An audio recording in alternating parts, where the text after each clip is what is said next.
Welcome to day 2 for Pacific Northwest Regional Council training session.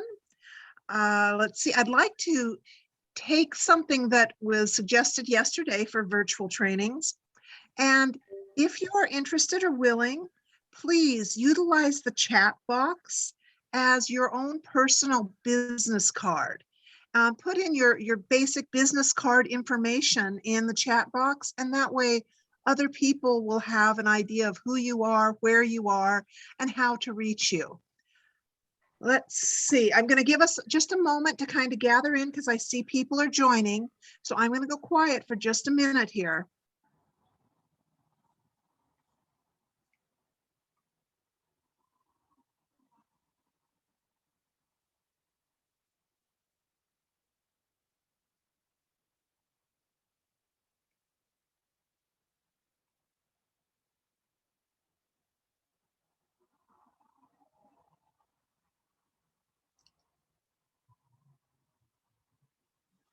Good morning.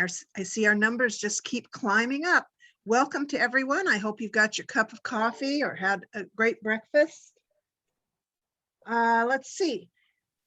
You may notice the chat box is filling up. Please feel free to utilize the chat box like your own business card. Put in your contact information. I want to give a big shout out and a great big thank you to Native PTAC for providing the support and assistance with this and the platform for this training. Jeremy and Vanessa have been outstanding supports for this. I also want to give a heads up. There will be another training in July, probably virtual unless we have some groundbreaking changes. But at this point, I think we best just plan that it will be another virtual event. Let's see, anything else that I should announce to anyone other than we're really glad to have you here and thank you so much for joining. Let's see. This morning we have a really good lineup. Let me start out with our first presenter. Mr. Gene Snyman is the deputy for the small business program at the Tulsa district with the Army Corps of Engineers. He has experience as both an Army officer, a district commander, and now a small business professional. And he's been doing it for a few years, so he is quite experienced. He is a leader and action-oriented in leading teams and successfully finding solutions to challenges. He was nominated and selected as the 2019 Small Business Deputy of the Year for the Army Corps of Engineers. Mr. Snyman will be presenting on subcontracting plan performance monitoring. Please welcome Mr. Gene Snyman. Okay, thank you. Okay, I'm going to start.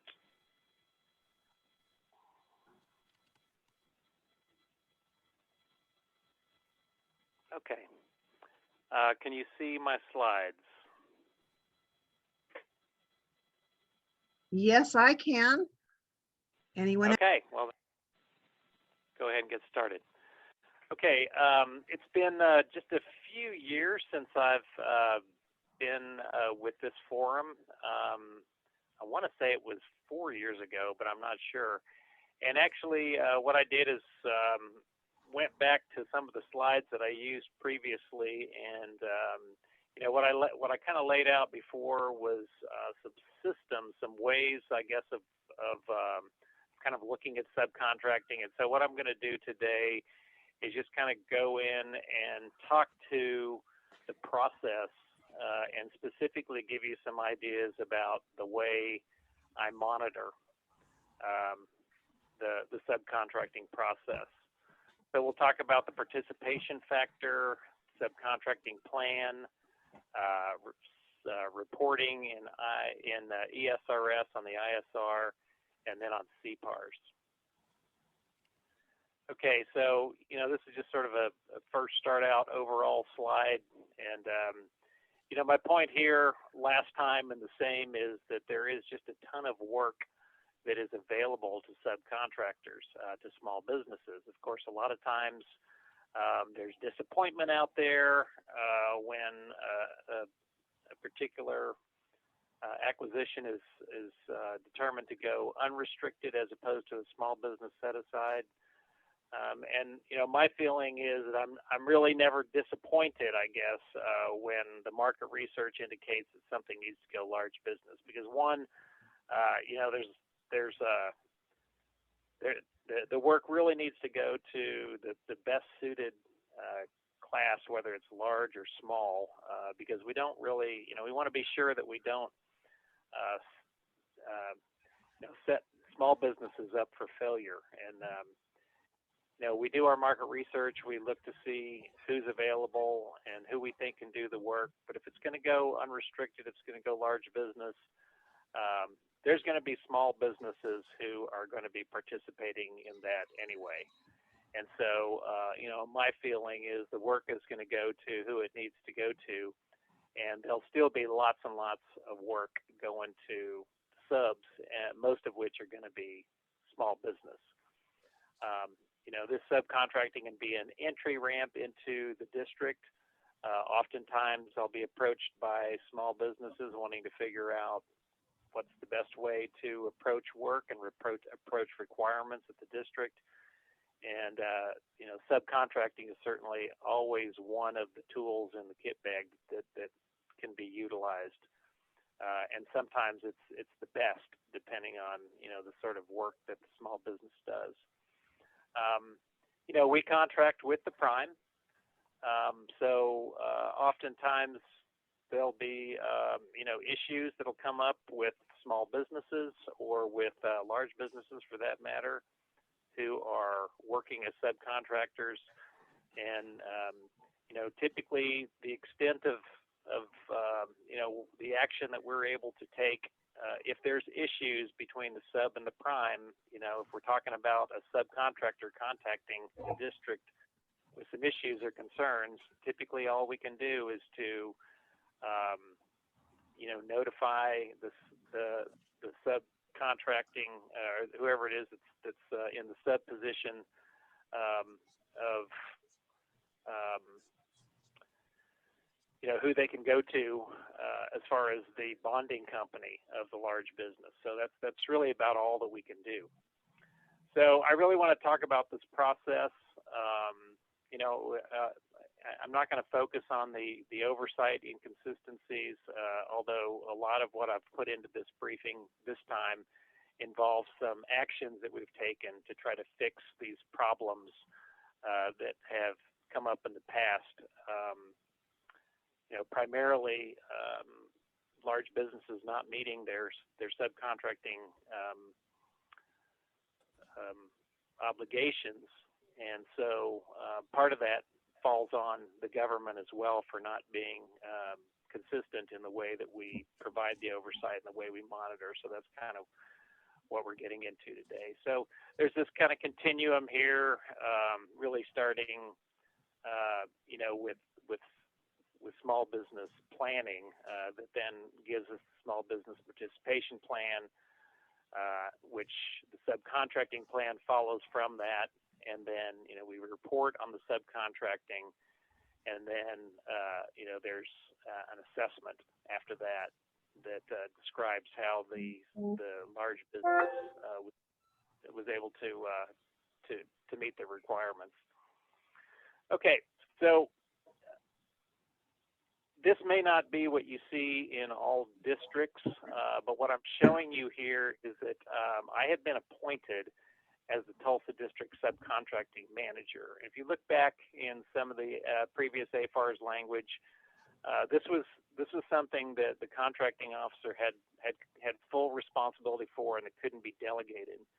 Well, this policy alert 19144 essentially established that that could be delegated, and that the contracting officer, chief of contracting the district, could delegate someone. So I have been delegated in that position, and I think small business deputies are really the ideal person for this job. So you look down here at some of the responsibilities, which is kind of what we're going to get to. review of the acquisition documents, including acquisition plans, strategies, requests for proposals, where specific language related to participation plans and subcontracting plans are required.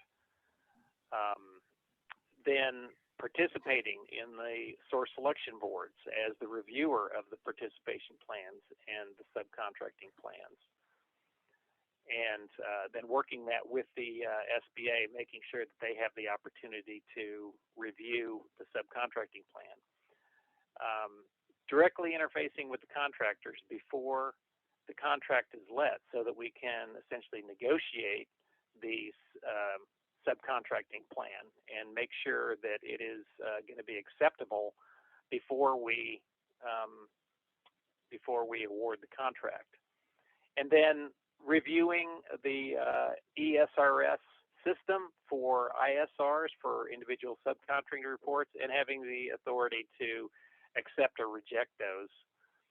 And then also commenting on the subcontracting performance on the CPARS report. So you can see that sort of covers beginning to end, and that's what I do. And I have we're going to kind of go through some TTPs, some techniques that I've developed to do that.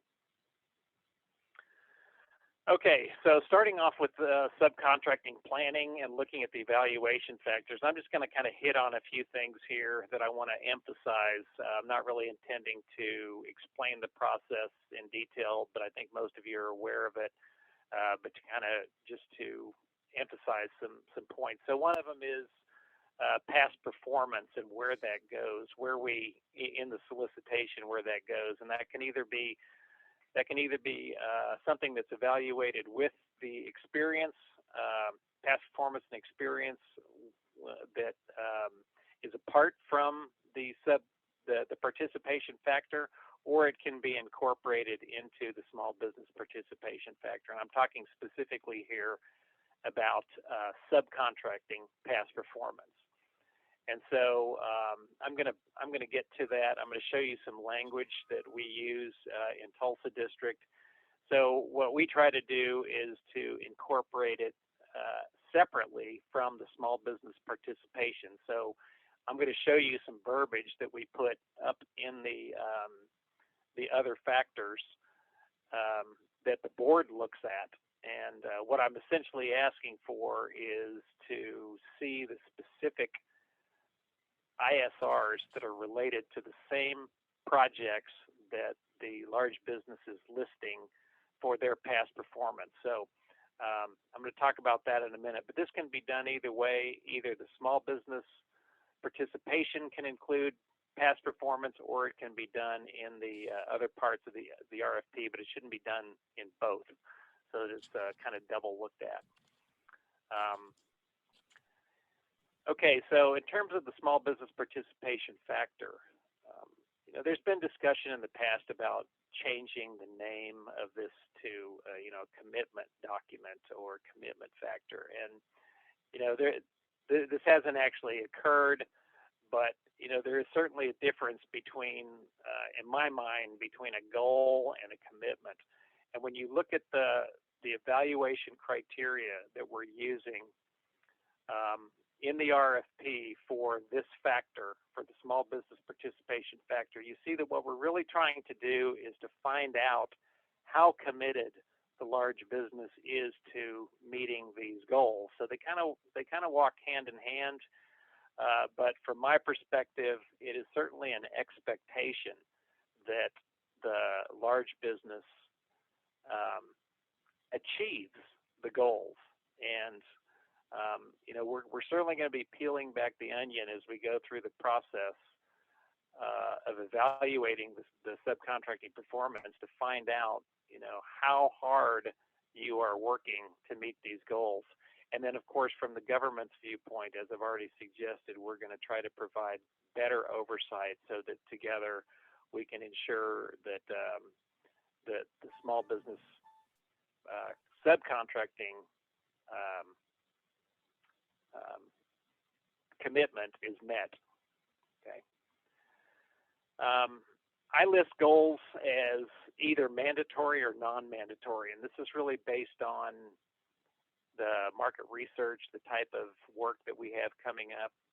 So if I'm doing, if we're working on an unrestricted MILCON project that's going to be at one of our major Air Force bases or military institutions, military bases,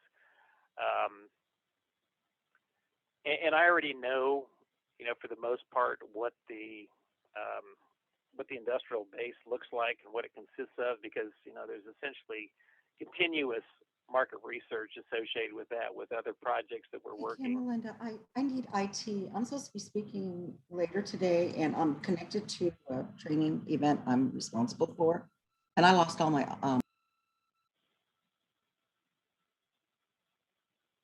Okay, jumping back in. So I will list in that scenario, I would probably make the subcontracting goals mandatory. So I will say something to the effect of expected mandatory goals. And normally what I'm doing is setting them at some level that I believe that they are fully achievable based on my knowledge of the industrial base. In other situations, another good example, or a good example, would be when we're doing a large unrestricted civil works project, which, in which case we're really looking for a specific prime with specific experience, not a general construction GC, but somebody who has got some specific experience, say, for instance, on hydropower. In a case like that, knowing that we don't really have the subcontracting base to be able to support that, and that this is something that probably has to be done almost exclusively by the large business, then I'm going to not make those mandatory. But we do try to make a decision there, and from your view, from your perspective, I think I'm talking mostly to the SBLOs out there. It's perfectly acceptable when the RFP comes back to come back and ask questions. If you don't think that those goals are fair, and this has happened, a few times in the past, if you don't think those subcontracting goals are realistic and fair, then you should come back and say, I don't think those are fair. We don't think that we can meet those. And then we'll go back and look at it and make sure that we're doing something that's going to be fair to both the large businesses and to the small businesses who are going to subcontract. The difference between a design build and design bid build in terms of subcontracting, when we're talking about the participation plan, if we're doing a design bid build, in other words, this is a project that has already been designed, then essentially what's going to happen is the company who's doing the construction is going to jump right in. They don't have to take the time to go through the design process. So we're going to expect in a design bid build that the details about who is going to be subcontracting are going to come up, are essentially going to be presented when they respond to the RFP. On a design build, though, we are recognizing that it's difficult, many months in advance to nail down who the subcontractors are going to be. And so what we've done is to say, give us a general idea of what you expect you're going to be able to achieve in terms of subcontracting. And then as far as listing the actual companies, we'll come back and revisit the subcontracting plan when you're in the build-out phase and when you're actually trying to find, the subs to cover down on that.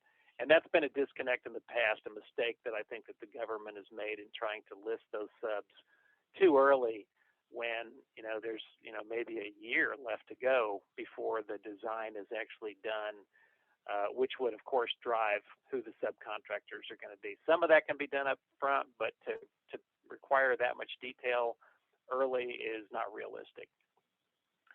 And then obviously there's a difference between a contract where there's a known period of performance and known requirements versus an indefinite contract. So we'll take that into account as well. Okay, so what I'm showing you here is the five. This is actually out of the PGI, and these are the subcontracting evaluation factors that are listed in the PGI, and I'm going to sort of talk about those. Some of them I use, some of them I don't use. But again, what we're really trying to do is assess risk, and so that's what we're getting at with each one of these. I talked earlier about past performance and how we put that in. This is the language here that we add into the RFP so that we can ensure that when the large business submits sort of their experience and their past performance with subcontracting, that is tied to the projects that they are submitting. Because what we don't want is to say, okay, let's see how good of a company you are in terms of subcontracting, and then have you list the top 5 that you've ever done. It makes it's more I think it's more honest to see the specific subcontracting that was associated with the projects that you are submitting, which are going to be the most relevant projects you have based on the statement of work that we're putting out.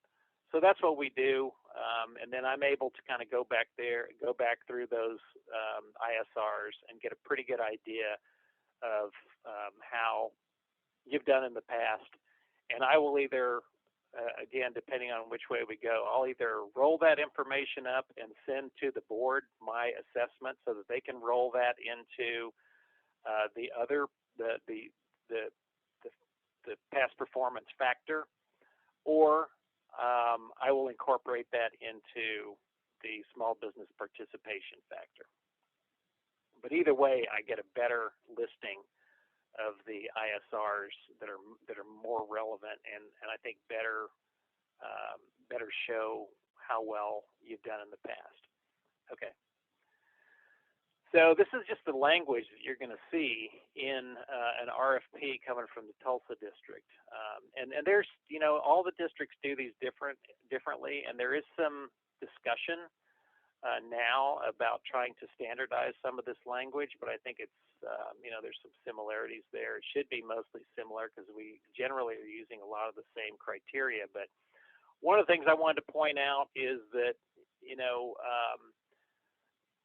the Corps is not held accountable for veteran-owned small businesses.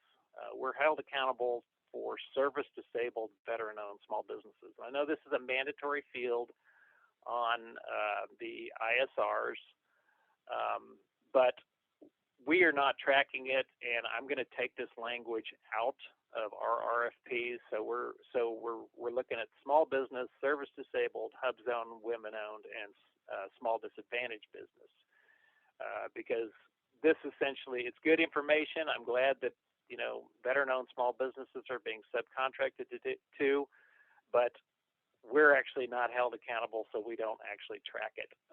It's not one of the goals that we're asked to cover down on. The same with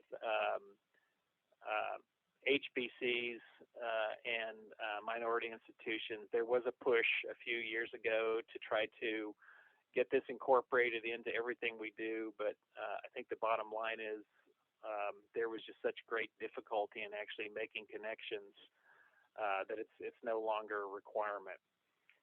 So here's that discussion about the note earlier that I talked about in terms of expected minimum or not. So I would either say, I would basically change the language if I did not expect this to be mandatory, the goals that I had put out. I think you all know this, both large and small businesses are required to submit for an unrestricted, whether they're if they're a small business submitting on an unrestricted acquisition, they still have to submit a small business participation plan, and that whatever they are doing is actually credited to the to their small business participation.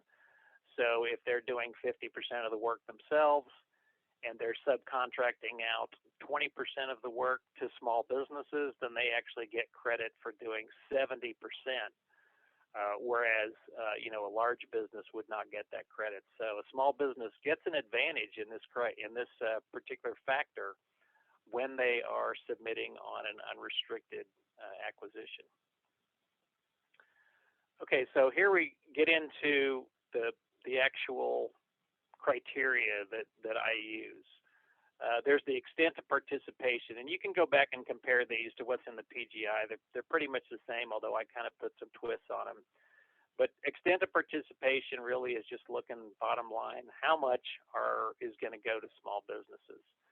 And so if I'm saying here, I want, I expect that there'll be a mandatory subcontracting of 20% or more, then what I'm expecting is that if it's that you're actually going to subcontract that actually 20% of the total contract value, the total contract dollars are going to go to small business.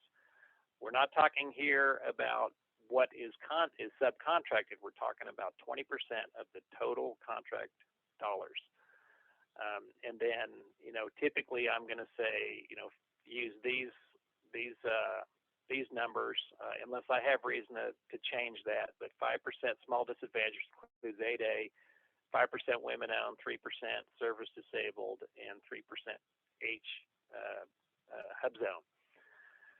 So, and again, these are the statutory SBA numbers, but I also know that our industrial base in our area around Tinker or Fort Sill completely support these. I know that these are fully achievable, and that there's plenty of all these companies to be able to reach these. So then what I'm really looking at is, when I evaluate the RFP, I look at, okay, there's meeting the minimum, but then who's actually going beyond that? Because then that becomes a differentiator. Then the next criteria is, specifically identifying companies and linking them to specific work. So obviously we want to see actual names of companies, which shows that, you've done the research to figure out who's out there, and you've looked at, each of the socioeconomic categories, and that they are tied in the RFP to specific work. So what I do beyond that is to say, what I would really like to see is some kind of diagram or narrative that's showing when these expenditures are going to occur throughout the period of performance. And I'm going to show you an example of that in just a minute. But the reason for this is that when we come back and start working, looking at the ISRs and looking at CPARs, I guess especially the ISRs, if we're 6 months into the period of performance on this contract, and I see, maybe 10% of these numbers up here have actually been paid out to small businesses, it's really helpful to see what the schedule was. And that's what we're looking for here, is when did you expect in the period of performance to actually make those payouts? And so if I see 10% at the 6 month mark, and of course it'd be probably more than that, 50%, I guess would be a better example to use. But if I see that we're at 50%, then I can go back to this schedule essentially that you showed me, and I'll be able to sort of normalize what I'm seeing and say, okay, well, they actually intended to be at about 50% at this point. And so that makes sense, and it kind of helps me to evaluate how well you're doing. If I have no idea when those payouts were going to occur, when in the period of performance you intended to make those payouts, then it's just more subjective on my part, and I'm trying to get more information up front. And really, for a design build or design bid build construction project, you already have that information. what's going to be subbed and, when it's going to be subbed. So, you could at least let me know in a quarterly report, basically on a quarterly basis when that could occur. But that's just very, very helpful. And again, it just shows me, that you're thinking through this. And again, what I'm trying to do is to assess your commitment. So that tells me that there's more of a commitment when I see that level of detail. And again, we're quantifying expectations of the achievement on ISRs for that. Okay, so the next one is, extent of commitment to use firms. And you'd be surprised how difficult this is sometimes to get from large businesses. And really what we're looking for is something from your sub saying, yes, if you win that contract, we're going to support you. And so again, we're trying to find out what is the commitment, and if you're unable to get those type of commitments in advance, that makes your plan of subcontracting more risky. I do understand that there's some reasons why that can't happen sometimes, but again, it shows the government that you're more likely to be successful if you're able to get those commitments up front and in writing.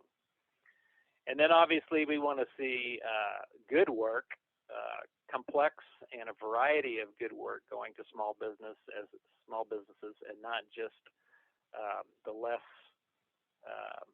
complex work, basically covering down on what the industrial base is actually able to do. And, for the most part, when it comes to construction, they can do essentially everything. And then this is one that I have added in. You notice that I don't have the one in there that says the realism.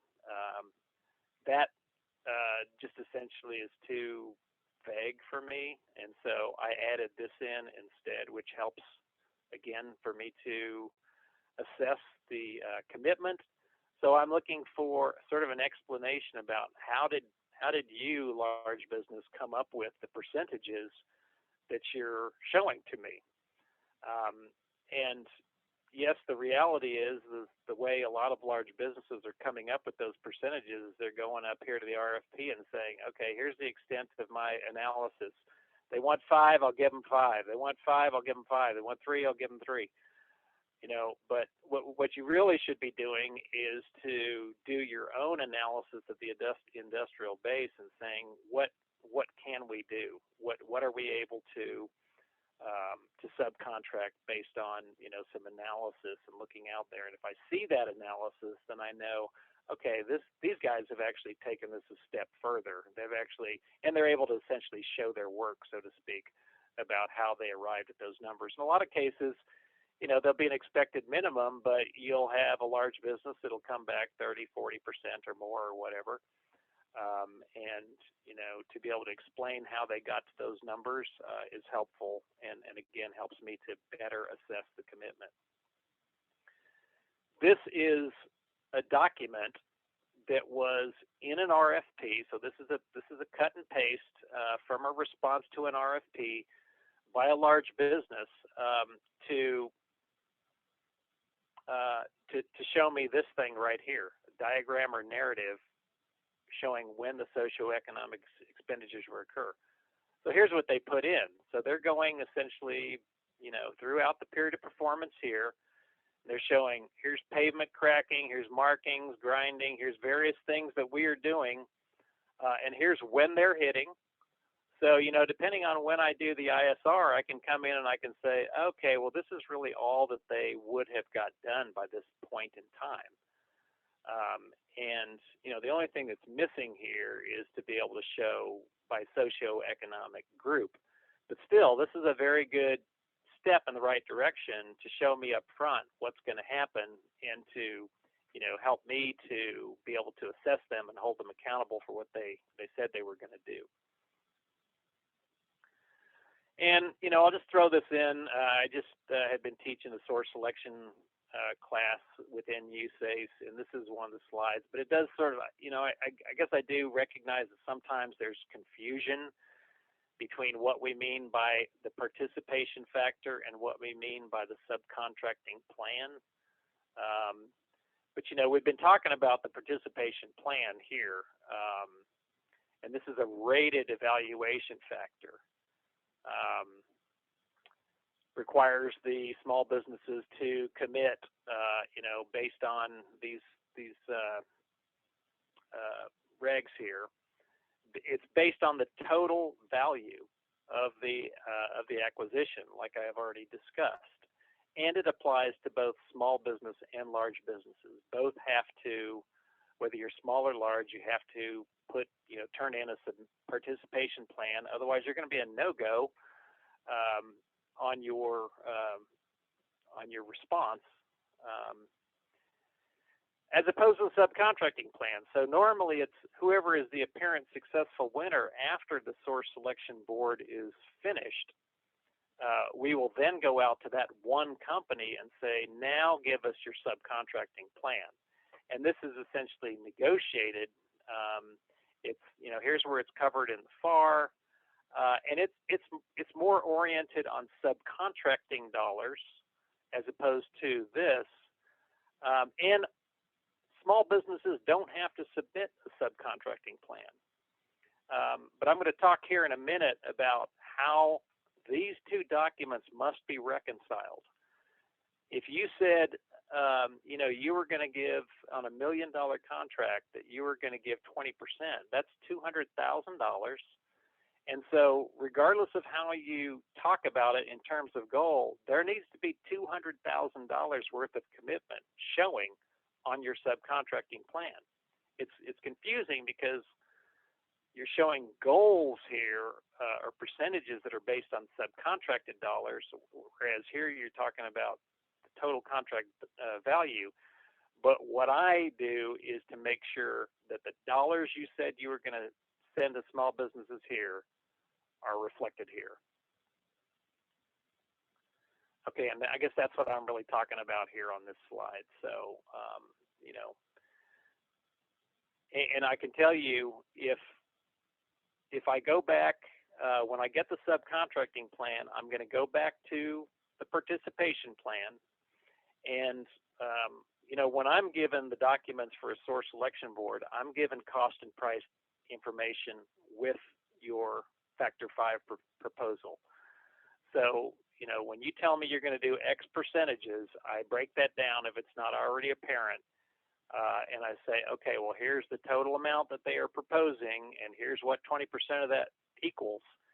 And so when I look at your subcontracting plan, I make sure that it is clear that you are telling us that you are going to subcontract that same percentage of dollars, okay? The other thing is that you know, the companies that you list in your participation plan have to be listed in the subcontracting plan. And when I come back to evaluate you later on and look at the ISRs and look at the CPARs, I'm going to be looking to see that those same subs were incorporated into you know, your payout. Okay, so that was the subcontracting plan. We've talked participation plan, subcontracting plan. Now we're going to talk about the ISR evaluation. I'm going to show you a couple things here. So, you know, really when it comes to the ISRs, it's important if there are, you know, it's bottom line, it's important to communicate with the district. And in all honesty, I get very, very little communication from SBLOs. Of course, you will list on your ISR, you know, well, you're supposed to list an explanation of, you know, where you are in terms of meeting the goals and what you, you know, what your plan is for how you're going to meet the goals. But a lot of times there's very little explanation, or there's really not substantial explanation.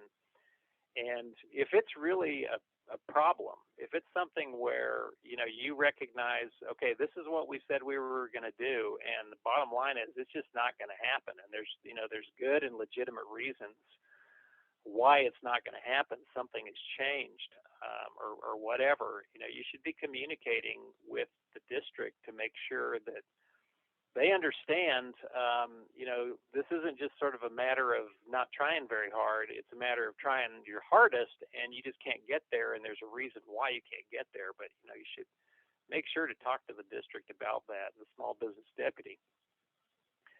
But, I'm going to go back and I'm going to look at the subcontracting plan, and I'm going to look at who you're subcontracting to and how many dollars and when it was supposed to occur, all those things to evaluate your ISR. Let's see, send list of those out. Okay, so what I do, and I'm going to show you how I do this, is I roll up all the performance of the ISRs and I send that information to the KOs. So if it looks to me like somebody is really completely out of balance from what they said they were going to do, if they said they, we're going to subcontract 20%, and we're 3/4 of the way through the period of performance, and they're only at 20%. I'm sorry, at 10%. Then that tells me that they're really kind of behind. They're out of balance from what they said that they were going to do. And so I usually red flag those and send them to the KO with a note to say you should KO go back to the large business and talk to them, and then I usually will go to the SBLO kind of on a parallel track and tell them the same thing. Of course, on the ISRs, you're supposed to address zero progress, but really you're supposed to address all of the goals. But it's mandatory, and we will reject the ISR if there's a zero on there that you haven't given a good explanation for what you're going to do. And really what I'm looking for is how you intend to fix it. What I typically see as far as the explanations on the ISRs is I see all the outreach events that you're going to, which in my mind is sort of only the first step. Yes, you do have to look for other small businesses, but you also sort of have to have a plan of what are you going to do and what other actions are you going to try to take.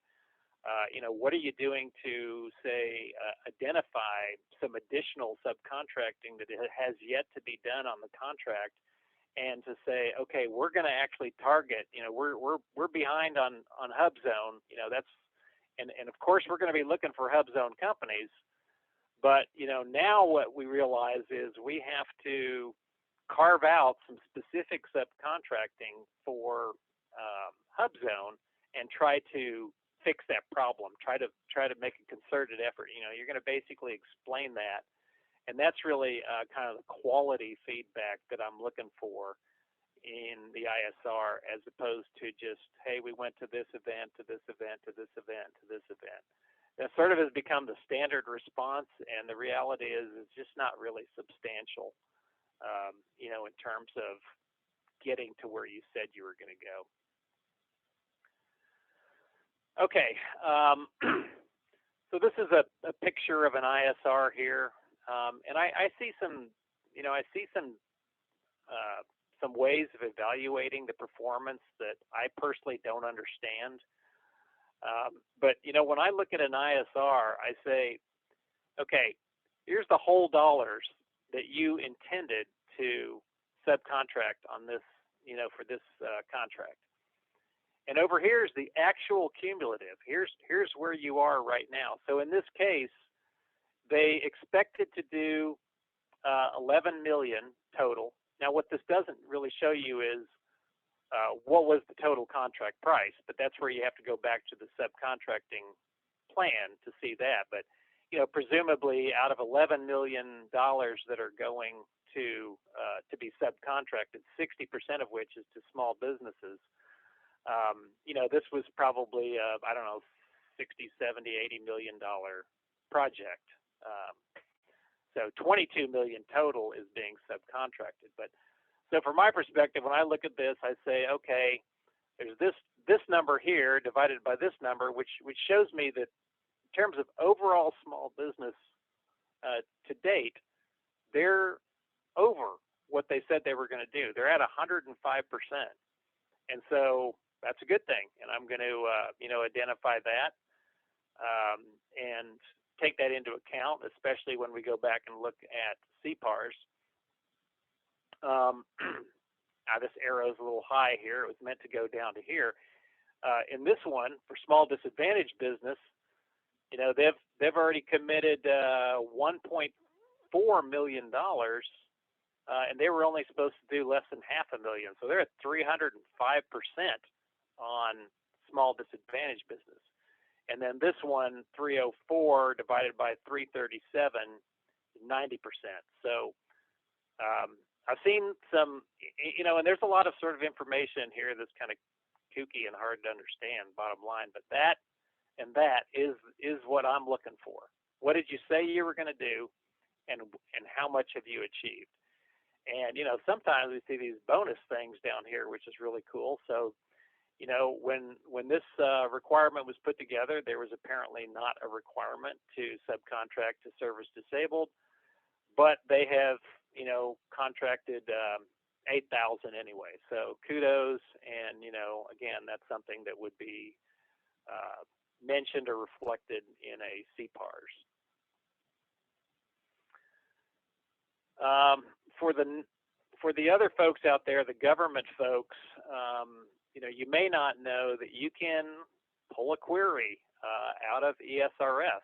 And so this right here is just a standard query that I have in place. And what it does is it pulls the contract number and it lays out those two numbers, this number and this number, or this number and this number. It lays it out here. It does the calculation. So, you divide this by this or that by that, you get 109%. And then, you can tell Excel to just color code the equations. And so that's all I've done here. So when I run this query, I code this field here to automatically color code for me how well they're doing. So I can look at this right away and I can say, okay, this contract here, dang, look at them. They're green across the board. And so, when CPARS comes up later on, that's what I really look for, is like, okay, they're rocking and rolling. They're green across the board. They hit everything. I can go to this contract here and I can say, oh, not looking like things are going well. Of course, that probably has to do with where they are in the period of performance. But it's just a way that I can look at things, red is bad, yellow is getting better, light green is getting better, and dark green is wonderful. So that's just a tool I use to kind of roll everything up, and then I'll typically send this to the contracting officers so they can look through these contracts and say, okay, well, here's how people are doing. And then, at sometimes we will present this to the commander as well, just to give him a general snapshot of how subcontracting is actually going.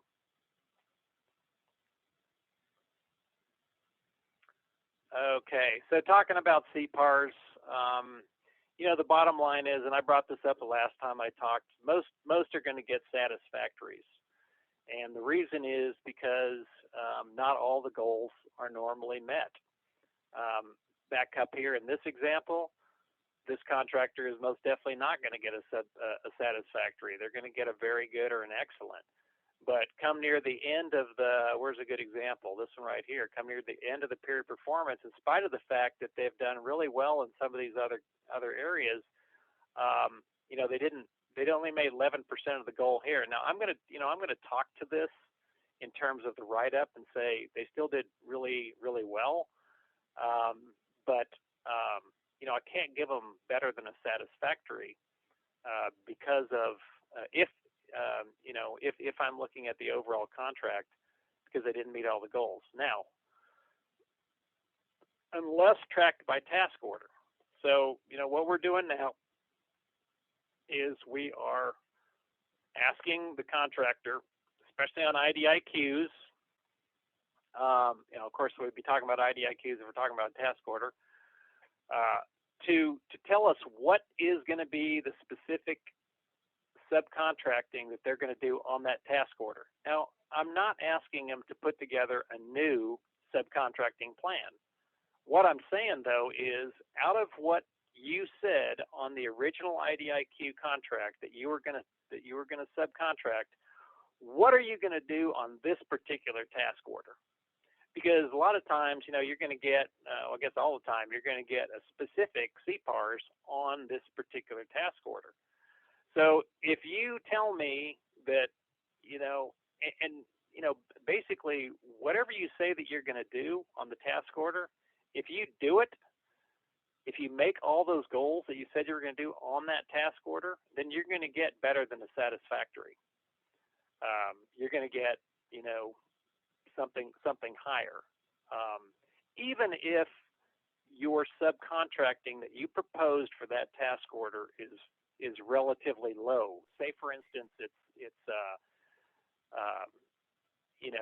not the same percentages across the board as you planned for the overall contract, if it's less than that. So in other words, if your original IDIQ subcontracting report said you're going to do 20% to small business, and on this particular task order, you're only doing 15%, that's still going to be okay, because what I'm going to do is, we're going to talk about your subcontracting on the task order, and I'm going to send your subcontracting proposal, what you're saying that you're going to do, to our technical managers, and I'm going to say, are these guys sandbagging, or, is this really realistic for this type of work? Because I don't necessarily know, what's the best, or what you're capable of doing.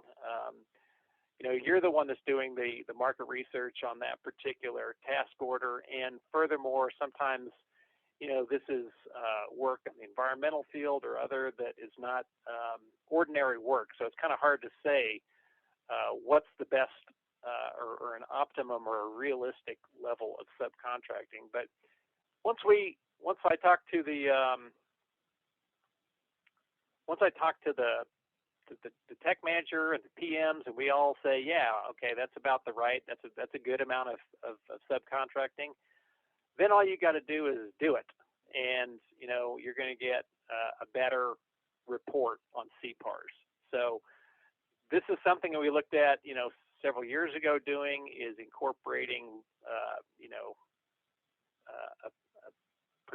essentially a subcontracting plan per task order. Again, it's not an actual full written subcontracting plan. We're really just saying, out of what you said you were going to do, how much are you going to do this time? But then we're going to hold you accountable to that. And so it's a lot more fair, in my opinion, when it comes to CPARS. For C contracts, obviously there's a higher expectation because we know what the period of performance is going to be and how much, what the cost is going to be. I'm going to go back and look at the schedule when it comes to the payout.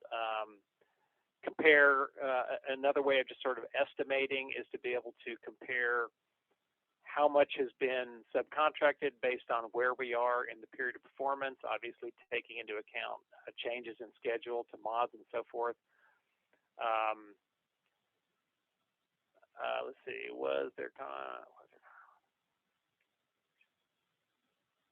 okay, so and then of course, if the subcontracting plan, if the statement of work changed, or I should say, if there were mods or other things that changed the schedule or the overall cost, were we in contract? Was the contractor talking to us about this? So forth. So basically, just sort of keeping current on what's happening with the contract. When it comes to IDIQs, again, the task order evaluation is the best. But if I don't have that, task order level, then I'm also going to, look at where we are in the period of performance and try to figure out. Obviously, I have to look in, and see what task orders have been issued. So I usually will look in USA spending. That tells me exactly how much of the total capacity has been used, and then I kind of prorate my expectation of, you know, how far you've been able to make it on the goals based on that. But this is typically what I'm going to report to whoever's writing the CPARs. You know, I'm going to say they submitted the ISR on this date as was required. Their overall and their small business percentages and so forth, but they are not making their small disadvantage and so forth. I'll just sort of spill all that out, you know, put in a recommended rating. In some cases, if somebody is really badly behind, you know, then I will put in here that based on what I'm seeing here, I would say this company is a risk for subcontracting, and that should be taken into account on future, you know, in terms of evaluating them for future work. So, you know, they may still get a satisfactory because, you know, of sort of the, I guess I can't say based on what the FAR's evaluation criteria are that they warrant less than a satisfactory, but I can give them a satisfactory and say I still think that they are exhibiting you know, poor performance and that they would be a risk for the future. Now, I don't really know to what degree that might affect that company. But anyway, there it is, because that's what I'm doing here, you know, in this whole process is looking to see, you know, to evaluate the risk. And certainly if somebody is reporting that they did poorly and that they didn't really have, you know, in the government's view, a good reason to be doing that poorly, then that should be identified that they're a risk. So here's the CPARs, kind of talked about this stuff already, you know, per task order.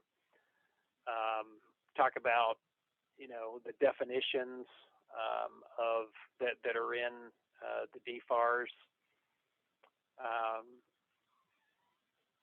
Again, I draft the language for subcontracting for the COR, and you know, you might have said it earlier. Well, why do most of them get satisfactories? Let's see. The reason is because you look at the definition in CPARS, demonstrated a good faith effort to meet all the negotiated subcontracting goals. Okay, you'd say, all right, well, I did do a good faith effort. So, you know, basically satisfactory is like a C. It means you're average, you did what you said you were going to do, and, you know, fulfill the requirements of the subcontracting plan and so forth. But when you jump to the next one, very good, this is the next higher. This is where it says met all the statutory goals or goals as negotiated. So, you know, in my view, very good is for those companies who meet the goals. Whereas this is the ones who put in the, you know, the good faith effort, but didn't meet the goals and you know, the negotiated subcontracting goals as required. So, you know, again, there's a lot of kind of peeling back of the onion of, you know, what this means, you know, in terms of your actual contract, and, you know, but really that's what the language in the CPAR says, is that it's, you know, you're only going to get a very good if you've actually met all the goals as negotiated. There's these other, you know, trying to go above and beyond and so forth. So, and I'm not going to go into the other ones, but anyway, important to communicate. It's good to plan redundancy. So, you know, when you're planning your small business participation, if you got to make 5% to get a service disabled for your goal, and you've only got one service disabled company in there, you know, maybe that's somewhat risky on your part, because if that company falls through for one reason or another, then, you know, and I've heard a lot of companies say, oh, we didn't meet our service disabled goal because we, you know, that company was out of business or something. I'm like, okay, well, you know, that seems like it seems like a pretty risky on your part, and sort of a lack of commitment to say we didn't have a backup plan if the primary plan went bad. So it's a good idea to have redundancy so that you can still make the plan, especially critically important when it comes to IDIQs, that you've got other companies lined up that you can throw in the gap and that can help you to meet your subcontracting goals if the if the task orders don't fall out exactly the way you thought they were going to fall out. And the reality is that on an IDIQ, certainly any of them that we do in the Tulsa district, these are not new. You can go back in what used to be FPDS and now Beta.SAM, and you can look at the previous contracts for environmental services or for whatever, and you can see for the most part the way those task orders all fell out. And you can get a pretty good idea, and I know you all do this because this is the reason you're large businesses and you've grown to be large businesses. So you're all smart enough to do this kind of analysis and figure out what you can see or expect that's going to come out on task orders on a follow-on, regular and reoccurring contract. So you can look at those task orders. You can say, okay, well, this is the sort of work that we think we're going to get on this contract, and here's the sort of work we think can go to small businesses. And then you don't just line up one service disabled company that's going to follow down, that's going to cover down on that work. You really need to have a plan for success, based on a few different courses of action. Show your market research. Show the small business obligations, on the schedule as I showed in advance, so I can actually see when you're going to be making those payouts, enforceable commitments, secure. If you're not meeting the goals, how are you going to get there? How are you going to get there? What's the plan? And okay. All right. Well, there's my contact information. So if you would like to get more information on this, or if you have specific questions, that's how you get in touch with me. Okay, I will return the con and stop sharing here. And I guess if there was any questions or whatever time, I'd be happy to answer them. But other than that, thank you so much. Thank you, Gene, very much. Very informative. We do have a few very specific USACE questions, so let's direct those out of the question box here. Let me put my eyes back on them. Let's see. Sorry, they were jumping out and now they disappeared. Here we go. Does the U.S. Army Corps of Engineers have a letter of commitment template or prescribed form you expect large business prime contractors to utilize in proposals to the government?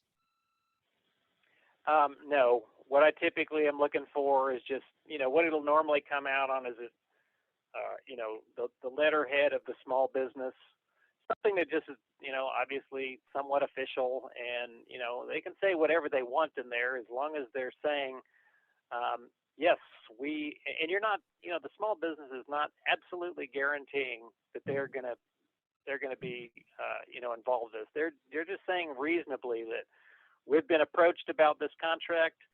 We do expect to support it. If this company gets the contract, we're going to support it. So that's really what we're looking for. We're not looking for a guarantee. It doesn't have to be any sort of legal document or anything like that. And when we talk about enforceable commitment, that's probably not the best word to use, but, enforceable is just saying, hey,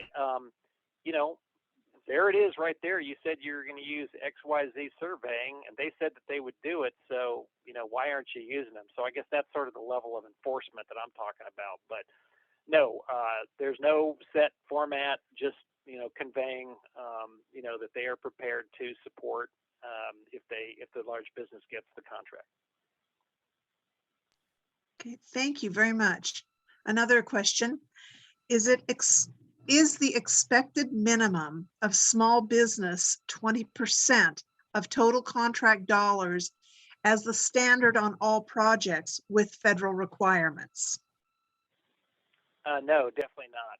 So that's as I mentioned, I'm going to do market research and figure out what I think is the best based on that market research. Now, if we're talking about a construction project at a large military installation that is within our footprint, then it's pretty much always going to be about 20%, unless I know that there's something really, really unusual about it. But we're talking about a GC, building a large MILCON project. 20% is very, very reasonable, and I know the industrial base supports it.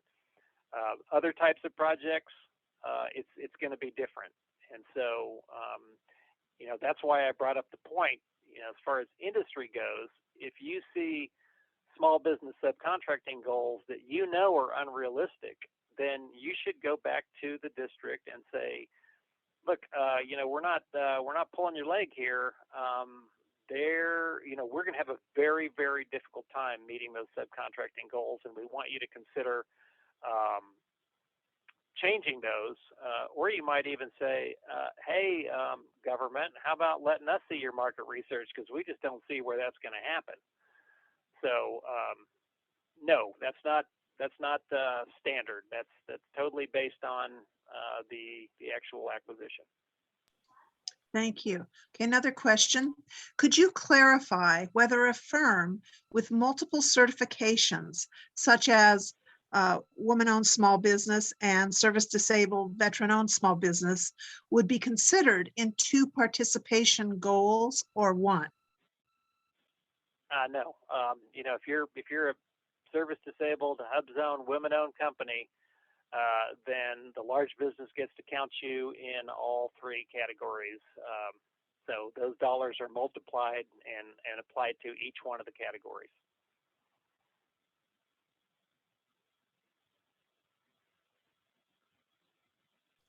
Sorry, I'm scrolling through some of the questions to see if some of them are ones that we can answer over the lunch break or with our panel discussion. Let's see.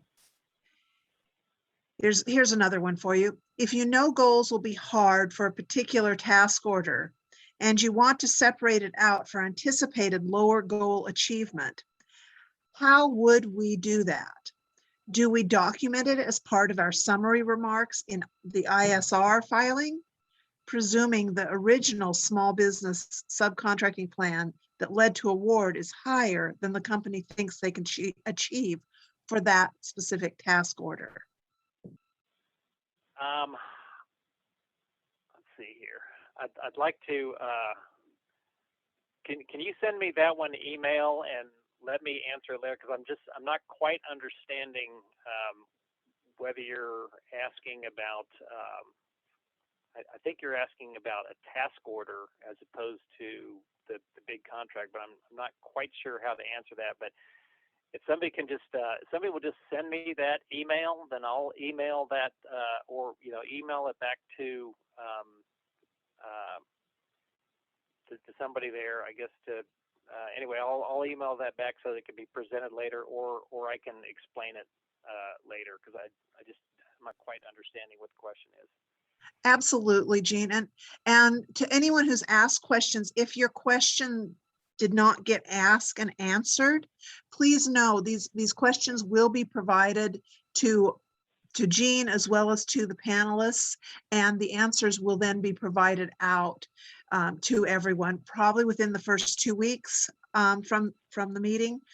So it might not be today that you get your answer, but you will get your answer. Okay, let's see here. Here we go. If let's see, most, if not all, requests for proposals that we pursue require a subcontracting plan and a small business participation factor be submitted at the same time in our proposal. Can you comment on that? Yeah, so there is an option. The FAR allows you, the contracting officer, to ask for it with the proposal or after. I always say for the Tulsa district that, unless we're getting, I guess there are some solicitations where there's a lot involved, and maybe there's a very short time frame or something like that, and they want me to evaluate the subcontracting or have it in advance. But the majority of the time, I'm saying there's no reason to ask the large business, I guess, to waste their time on a subcontracting report up front, when I would rather give them the feedback that they should have gotten, and they probably did get when they went into discussions during the source selection process. I would rather them have that feedback on Factor 5 that I'm presenting, and then basically we're getting closer. They'll have more information and be better suited to give me the type of subcontracting report that I'm looking for, because I will have already got them some feedback on the process. So again, you can go back to the district and say, can we submit this if we are the apparent successful winner? There's really not, in most cases, a good reason for you to have to submit that up front. And as I just hopefully presented, it's better to, for the small business officer to be able to focus and give you some feedback on your participation factors, so that you are better to. It allows you to better tailor make the right solution on the subcontracting plan. Excellent. Okay, here we've got a question, a little different angle for you. What, quote unquote, new social media non-traditional procurement portals do you locate small business contractors? And then they reference Amazon's, LinkedIn are being used.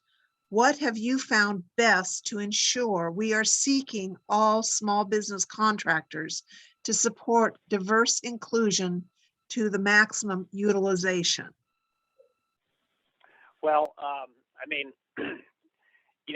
we're not only looking to see what businesses are out there, we're looking to see what businesses are qualified and are interested in doing work for the Tulsa district. So I'm not looking just only to find out, how many of a certain type of contractors are out there. We get, when we do our outreach events and throughout the year, I have many, many, many contractors who approach me. And so I have way more contractors who are approaching me and presenting their information to me than I have requirements. So I'm able to use that pool of already interested subs and contractors when we go out to do our market research and to essentially make decisions about set aside. So the bottom line is, unless it's something unusual, unless we've got a sort of a very unusual kind of esoteric kind of a requirement that pops up, if I'm talking the majority of the work that we do, which is either construction or environmental work, if we're talking about those areas, I've already got a massive pool of potential contractors and subcontractors who I already know are qualified because they've given me presentations or they've sent me their quals, and I know that they're interested in my district and the work that we're putting out because they have already approached me and said, "Hey, we really want to work for your district." So fortunately, I'm in the situation where I don't have to really go back and look under rocks to find contractors, and so it would not be necessary at all for me to use social media to pursue, finding enough contractors to do a set aside. Remember, What I have to find is two or more of a particular category in order to set that aside. If I have two small businesses who are qualified and available, then I can set that aside. If I have two women-owned small businesses that are qualified and available, I can set it aside. I don't need to find all of them that are out there. And I just, I certainly don't have time to do that. Thank you, Jean. And I want to just add from my own experience, and Jean has alluded to it as well. We're not, as a federal government, we're not necessarily looking as broadly as the media may portray. We have specific categories that we have to meet. So it does limit some of our searches. And honestly, when I'm doing any of the market research, I rely quite heavily on the dynamic small business search with DSBS, with the SBA. Jean, do you have another search engine that you rely on sometimes? I guess primarily we're using the, again, when we go to the dynamic search, that's still not all the companies that are out there. Those are companies who have done what they needed to do to register to be available to the government. And so that's the pool that I'm looking for. Because, and a lot of times I will go to the PTAX, or if somebody approaches me and says, we're not sort of in the system, I'll say, look, you have to go through, you have to get registered in SAMS, so there's certain minimum effort that we expect contractors to go through. And, again, I'm talking about pretty big requirements here. If we're talking about, work that's below the simplified acquisition threshold, and, in the Tulsa district, it's not out of the question to get a $10,000, fence around some property that we want to have done. Okay. If it's something that's super small like that, then yeah, there's not the same requirements, but, the bottom line is most of the work that we're doing is, very important work. Say, not that it's not all important, I understand, but I guess what I'm saying is, if you're talking about work on a hydraulic steel structure on a dam, that's pretty critical work. And so we got to be really sure that the contractor that gets that work can do it. And so, we're not looking below the sort of established cut lines out there to see who might also be thinking about wanting to do this work. We've got enough contractors who are already fully qualified, and we're really selecting from those who are qualified. And then of course, work going on up into the millions and millions of dollars, as you all know. So, no, I guess the bottom line is I'm looking at the standard locations where I expect to find companies, and looking back at in beta.sam at people who have or contractors who have already won similar work in the past. And certainly when somebody comes to me, which happens all throughout the year, say, hey, we're a new company. We want you to, hear what we've got to say, and I'm going to develop those companies. I'm going to listen to what they say. I'm going to tell them, you don't have the right type of experience. You need to do more of this, more of that. So I'm developing new businesses all throughout the year as well. And then, I'm obviously going to all that list of folks that I know that are out there. So, we have to look at a certain level of I don't want to use the word competent, because all the businesses are competent in what they do, but we have to look to companies that we know have the demonstrated ability to do the work that we're putting out. Thank you. Okay, I've got another question for you. If a prime uses a small business to do work for non-contract related work at their offices, does that count towards their small business subcontracting targets? Only if the work that you're talking about them having done is within the scope of the contract that we're talking about. So, we're only evaluating, Each ISR is related to a particular contract. So, you know, theoretically, if part of that scope of work was to clean your office, then yeah, you're going to get that credit. But if it's not a part of that scope of work, then you can't report any small business work that was done. It's not going to get included in the ISR. All right, thank you. Let me jump over to the chat. I think saw one over here. Is market research done by the government available to the primes? Sometimes it can be. So, for instance, if and you know that's a really good point. If there's a company and they're saying, "Hey, you wanted us to do 5% women-owned small business to help you subcontract," and you know we can't find those companies.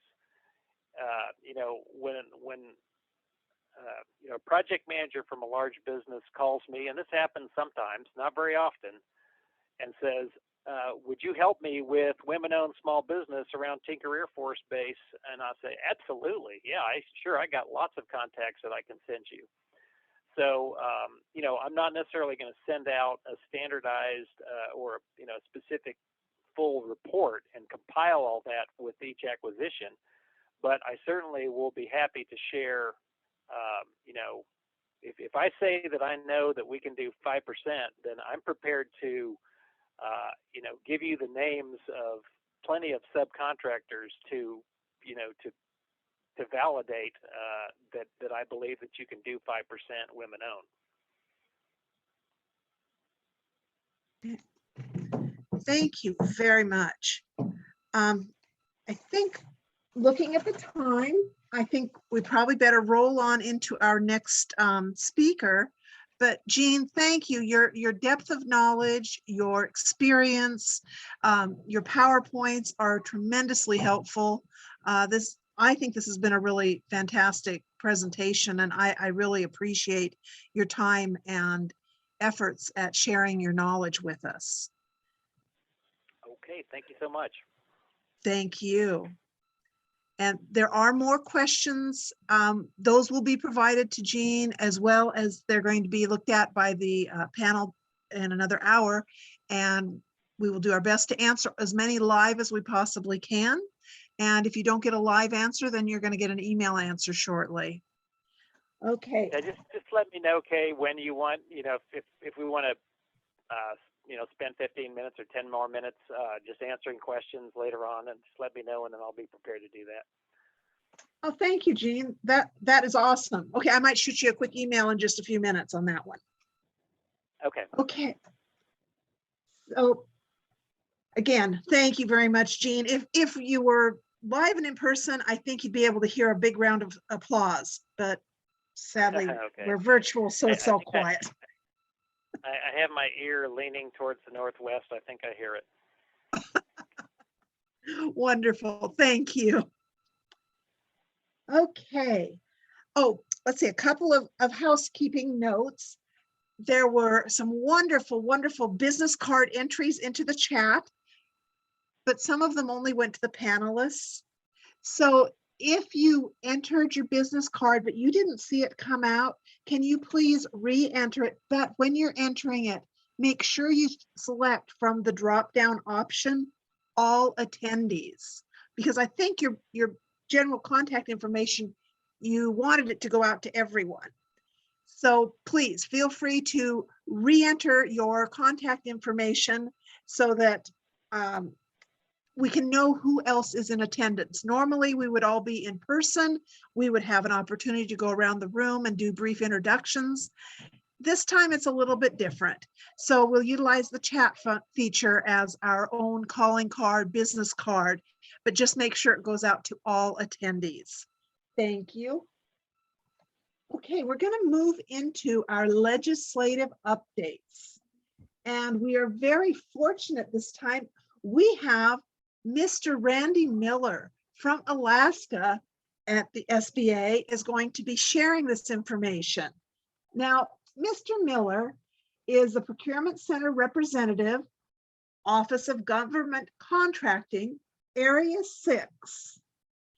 He has 24 years active duty Air Force experience, 2 years as an Air Force civilian contract specialist at Warner Robins Air Force Base in Georgia.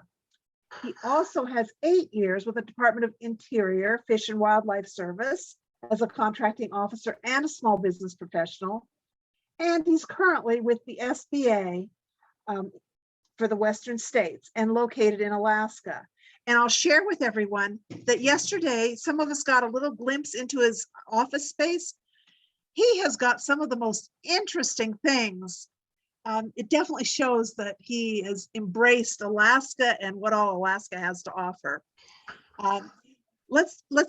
Please join me in welcoming Mr. Randy Miller. Hey, good morning, everybody. Morning for me, at least 9:22. Jeremy, can you quit sharing so I can share mine and have control of the slides? It'll go a little quicker. I'm going to try and catch up to get us back on track. So it'll be just easier if I am doing it. Yeah, this is my office, my home office. It's kind of once we went to the COVID full time, we redecorated a little bit. I had been teleworking 2 days a week anyway. But now I brought some stuff from my office and then just some of the stuff from home. So I assume everybody can hear me and they can see my screen. If not, hopefully somebody will poke me in the forehead and let me know. So I can hear you. And I would encourage everybody when the slides are available to go and get them. I have about a dozen slides in the show that are hidden that I didn't really think were applicable for this group, but you can go in and look at all of them. The other thing with the slides, on the slides themselves, the references are hyperlinked. So everything that's referenced on this page of the NDAA for FY 2021, it's hyperlinked up there at the right below the title, and it'll take you directly to the source document. So let's get right into it. I'm sure people are going to get hungry for lunch before too long. So this is a certain excerpts from the NDAA, National Defense Authorization Act for FY21, the latest one.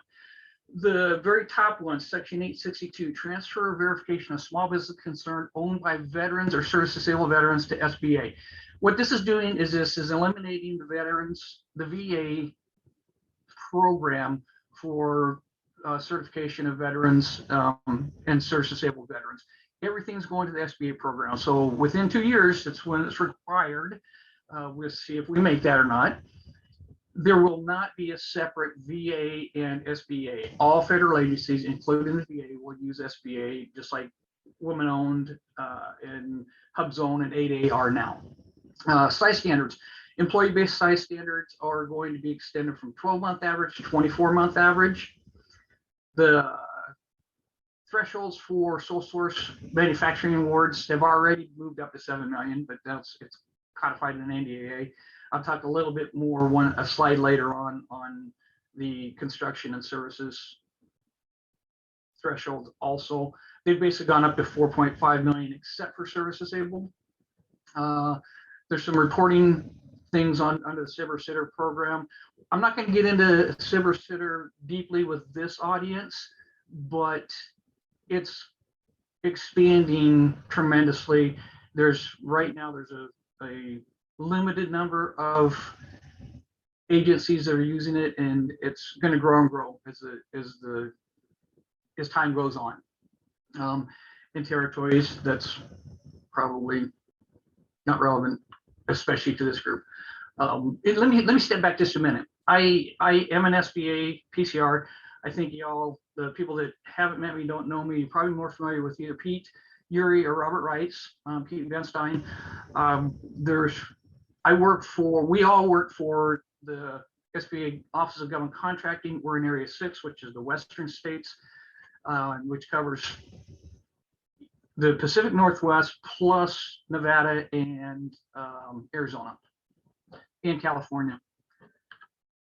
So continued NDAA past performance. So this is going to allow small businesses that have performed either on JVs or as a first tier subcontractor to credit their past performance on future proposals on, well, that just says on future proposals. I am pretty laid back. If people have questions, I have the question and answer open, and I had the chat open too. I don't know where it disappeared to. But as we go through, if you have questions specific to the subject that we're talking about, bring them up then. We can do it at the end also, but sometimes it's easier if we have the slide right in front of us. The extension that's applicable to 8A businesses, and they should be fully aware of that, what that entails.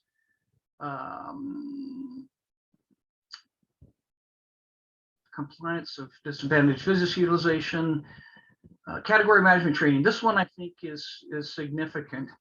There's a requirement for the SBA and OFPP to develop a training curriculum on category management. So there's a lot, rightfully so, there's been a lot of interest in category management and what it means to small business. SBA is very engaged in the subject. So SBA and FAR regulatory action. Mentor Protege, point of this slide is that the final rule was published in October of this past year and it became effective November 16th. Some of the things that are significant is it combines the 8A and the all small mentor program, which is a bit of a misnomer to me. The all small means all socioeconomic and small business categories are rolled into the one program, not that large businesses aren't participating, because they are as mentors. Some significant changes, because there's a limit on how many mentors you can have, they've made an allowance that if the mentor protege agreement, if it's not a good fit, if you haven't awarded any contracts and it's just not an advantage to either, but more specifically to the protege, excuse me, and it's terminated, the mentor protege agreement is terminated within 18 months, that it doesn't account against your limit of how many mentors you can have. This next bullet, I don't really understand, because it does not require mentor good character in every instance. I would need to go back and look at the final roll up to the 85 FR 66146 to see exactly what that means. Mentors cannot submit competing offers. That means if a mentor has several proteges or even themselves, if the protege is submitting an offer, the mentor cannot submit an offer in any other form. The proteges from Puerto Rico don't count for 3 up to 2, which means the first 2 don't count, and then they start due. Then they do start counting. And consideration. JV rules is kind of a continuation. So the 3 and 2, the confusing 3 and 2 rules, that stated that the joint venture could only get 3 awards in the period of 2 years. That effectively, as long it's not after they were awarded, they could have several proposals in until that second award was made. And then once the second award was made, they couldn't submit more proposals, but they could get awards on the ones they'd already submitted. Anyway, that's gone away. It's gone away to unlimited in 2 years, which also opens up some things with BPAs and with BPAs, once you get 2 contracts on a BPA, technically, well, 3, technically you were done. So it eliminates that glitch.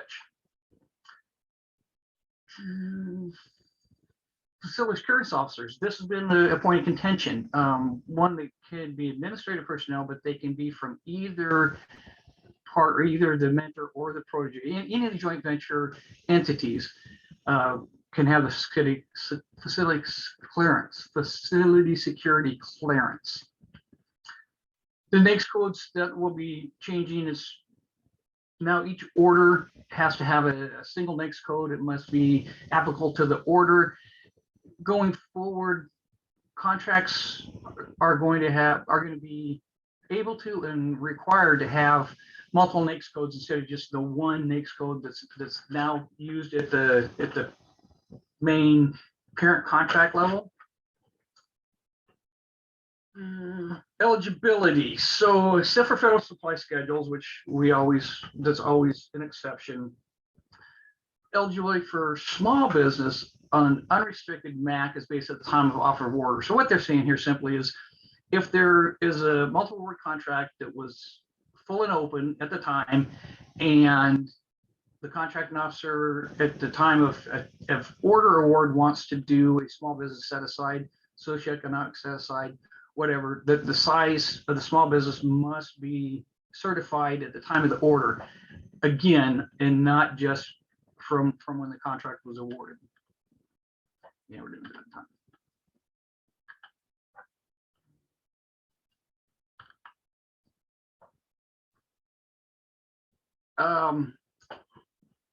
88 rules. Follow-on requirement rules have changed. In instances where contracting officers have determined that the scope has changed from a job to a degree where it's new work, and it's generally, but not cut in stone, is 25% in either type of work, scope of the work, or dollars, that they can consider it new work, and they notify the SBA, and that notification is to the district office, and then it goes up to headquarters for review. And they don't have to ask for it to be removed from the 8A program. They just have to notify SBA that because of these reasons, it's new work and not a follow-on requirement to work that was previously performed through an 8A program. We're seeing a lot of it. If you are an 8A contractor and you get notified that the work that you're doing is going to be under a different program, get a hold of your BOS and your PCR and start digging into it. GSA is doing it a lot right now.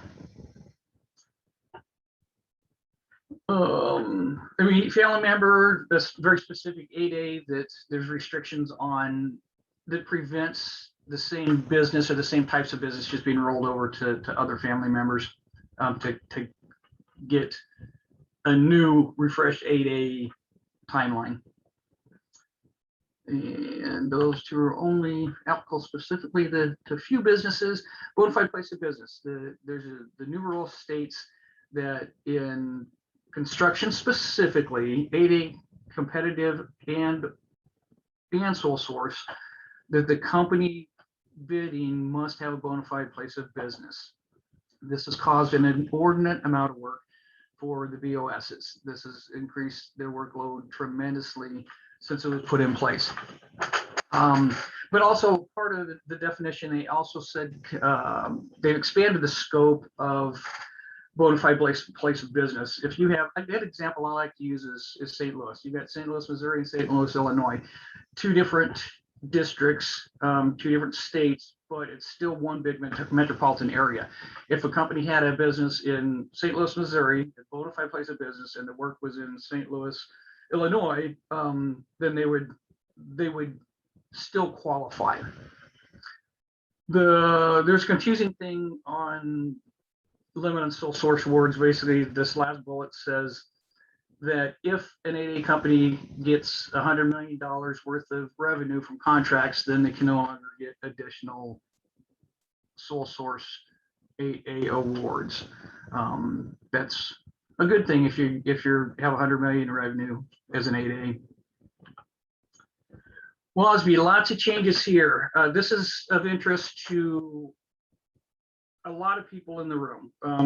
WASBs, please listen to what I'm going to say. Contracting officers and small business professionals also, there's the changes in the way they've been rolled, or the way training's gone. It to me has been a little bit confusing, and I just want to be very clear. It says the rule of limited self-certification for WASB, ED-WASB set aside in sole source contracts. Pay attention to the wording of that. It's not eliminating self-certification across the board. This has created a two-track certification specifically for set-asides and sole source contracts. you have to be SBA certified. And I'll go through the slides and then I may touch back on that later. And I've inserted a slide in here that isn't in the normal legislative update deck. And then, of course, with the NAICS codes, there's the list of WASB eligible NAICS codes and additional ones that are also ED WASB. I think everybody that's involved in the program understands that. If not, please let me know when I can talk about that. So to be now, since November 15th, I think, I'll have to go back and look in the exact date. But anyway, as of now and going forward, to be eligible for a WASB ED WASB sole source contract, the firm must be certified through one of the three options: SBA, the authorized government entity, or approved third party. What's the C for? Anyway,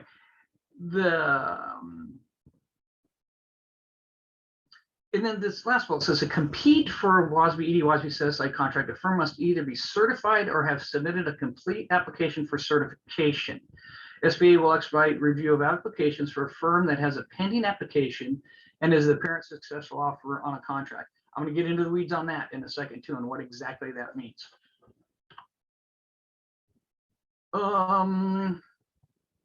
Again, the third-party certifier, same thing. Submit through SBA. Submit document certification by 8A or the VA's program or third-party certifier. All of these still go through the SBA certification process, and it must be SBA certified for set-asides. Excuse me. Now, anybody, I'm not done with WASB yet, but if anybody has questions, let me know. Send me an email. I'll put my email in the chat again here at some point. So this bottom bullet here is kind of what I'm getting at. Self-certification remains for subcontracting, credit, and goaling purposes. What I meant by a two-track process is if you're WASB, do not say no in SAM. Continue to self-certify as a woman-owned small business or an ED WASB or in SAM. What that does is that allows credit for subcontracting, and if you as a WASB are awarded a contract through any other set aside that you're eligible for, whether it's just full and open or a small business set aside, or if you're a service disabled veteran and you happen to also be a WASB and it's a service disabled veteran set aside, the contracting agency will still get credit for you being woman-owned for their goals. So it's important to keep that certification too. I would assume as time goes on and the SBA program matures, that other part may go away. But please be conscious that unless it says SBA certified, continue to identify as a self-certified woman-owned business, small business.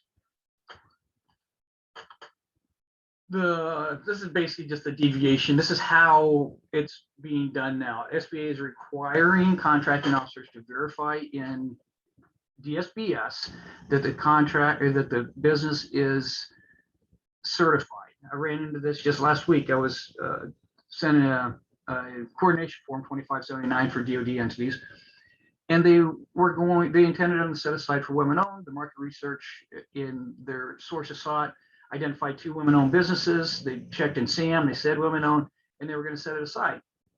I looked up the businesses in DSBS, and they were not certified and not pending, and that's the next slide. So I sent it back to them and I said, I recommend not doing this as a WASB right now because neither of the firms identified are certified in SAM and would not be eligible for award. Now, if they do it as a small business set aside and one of the women-owned businesses get the award, they're going to get credit for their goal. So this is what DSBS looks like right now, and this is what's important, especially as a business. If you are WASB and you submitted your paperwork to SBA, you need to go out and look at your status.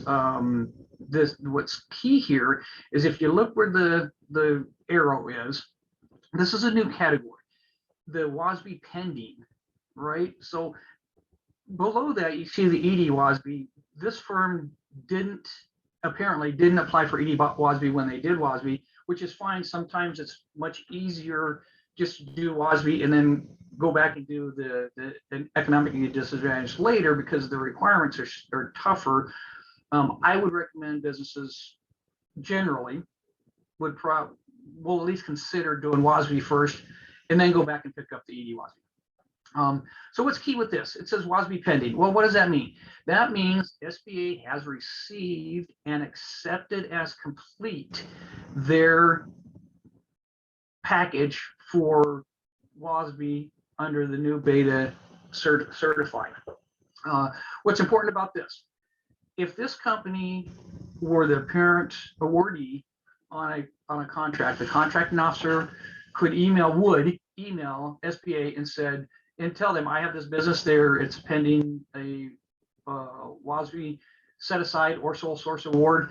They are pending in DSBS. Please expedite. SBA will turn around and they will put that one at the top of the list. That's the only instance where they will do that and expedite the certification process.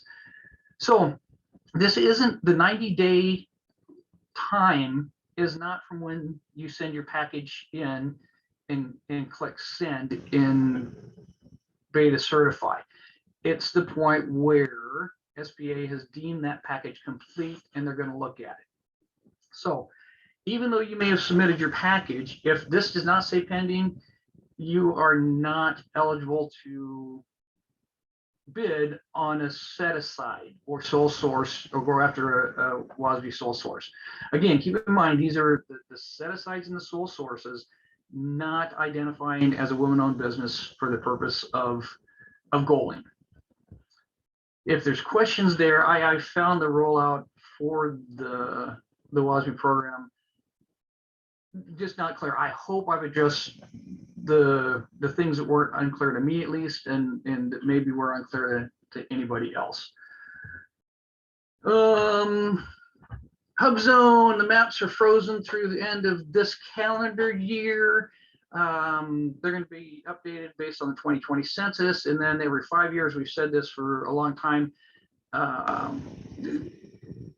This HubZone stuff seems to get pushed back quite frequently. There's been some great changes recently to HubZone. They have to recertify annually, but there's a program review every 3 years. The annual recertification is a self-certification, say yes, we still meet all the requirements. The other key things in this is once they're certified annually, they're good for the whole year. They don't have to certify again on every offer. They used to have to certify at time of offer and time of award. Now they just need to be certified in DSBS at time of offer. So it's possible that a company would be HubZone at time of offer, maybe lost some employees and not fully qualified at time of award that could still be awarded. They would have to notify a contracting officer if their status had changed. The attempt to maintain has been defined to it means at least 20%. It means that their HubZone employees don't drop below 20%. And one other thing that's not, I don't think it's on this slide, is that if an employee was an employee at the time of HubZone certification, and I believe it's 180 days, I'd have to look, prior to, or stayed at least 180 days and then moved out of the HubZone, the company can still continue to count that employee as residing in a HubZone as long as they remain employed. If they went work somewhere else and then came back to the company and no longer lived in the HubZone, that wouldn't count. But SBA has recognized that the point of the HubZone program is to help people, and when it's successful, people tend to move to nicer areas, to put it bluntly, and this is an effort to not penalize successful HubZone companies. governor designated covered areas. I'm not going deeply into this, but they changed the definition a little bit of non-urbanized areas of 500,000 or 50,000 or less, which in Alaska that's significant because that now opens up a lot of areas that lost their HUD zone status. It opens them back up for required for governor designated areas. So these I'm going to go through pretty quickly. We're still pretty good on time, but these next handful of slides are just about size standards, and the SBA is completely revamping how they're doing size standards. Instead of being big blocks that are the same, every NAICS code is going to be looked at and have its own size standard. The Federal Register references, again, if you're interested, pull the slides and go look at the references themselves. It's very long, very detailed. But so in these sectors listed on the screen, there was 145 separate NAICS codes examined, size standards. The end result of this is an increase of 70 and a decrease of 0. It doesn't say this on this slide. I think it is on the other ones. Yeah, no proposed decrease. So it was just on the next slide. And the other key point is it would add 2,600 small businesses. So there are 2,600 small businesses that would now qualify, or they don't currently qualify as small, that would qualify under the new NAICS codes. Agriculture, forestry, fishing, hunting, no proposed decreases, which is kind of key. I went and looked at one that when they did the math, the new size standard would have been quite a bit less than the current one. The current one is 39.5 million, and it would have been significantly less, but they're leaving it where it is. And these subcategories is almost 50,000 additional small businesses. Transportation, no decreases, 1,800, almost 1,800, 1,790 new. Most of those from real estate sectors. Inflation adjustment thresholds. Subcontracting plan raised from 700 to 750 million. I'm pretty sure the contract or the construction is still at 1.5. These next thresholds, one thing, the one outlier here is the service-disabled services and construction. So all of the socioeconomic categories supply commodities was raised to 7.5 million. All of them except service disabled for services and construction was raised to 4.5 million. That interested me, and I went to dig into it a few months ago and a month or so ago. And the underlying legislation for service disabled veteran-owned small business overrides the inflation adjustment. So they weren't able to increase it to 4.5. It's still 4 million. Other developments, these are my last two slides, and this is something that just happened of particular interest to the small business professionals and contracting officers. This recent case, the Tolliver Group, the Army canceled GSA schedule, service disabled veteran set aside for training services, and decided to use an established Army IDIQ instead that only had large businesses on it. Two of the interested parties on the GSA schedule protested the court with assertion that agencies must apply the rule of two before an agency can even identify the possible universe of procurement vehicles which utilize for a particular scope of work. And the court agrees. What that's saying is before you decide procurement strategy, and if you're going to use an established IDIQ to, I believe, to include federal supply schedules, don't hold me to that because this was a federal supply schedule that it was original. But anyway, the court decision was that the Rule 2 has to be applied before deciding your overall strategy. Very new, very Not really sure what this means going forward, and I'm sure we're going to see more of it in the future. So I've ripped through that stuff pretty quickly.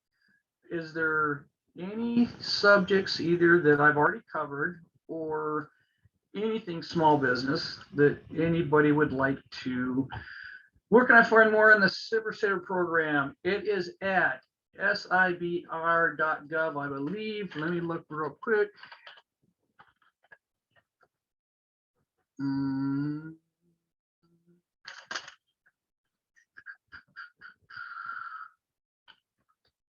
They've got a really good web page. Yeah. So the website is www.sbir.gov. It's both SBIR and SITR. There's lots and lots of new stuff coming out. One of the cool things about this site is there's of course there's an about program. There's some training out here, and there's also a reports with awards data that you can go and look at to find awards. It's actually pretty cool.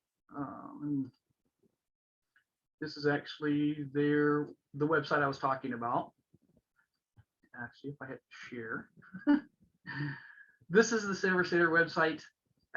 The reports section, the about section is really good. There's facts and training and stuff out there. But this reports, you can go to reports and say award data and pull down all kinds of cool stuff.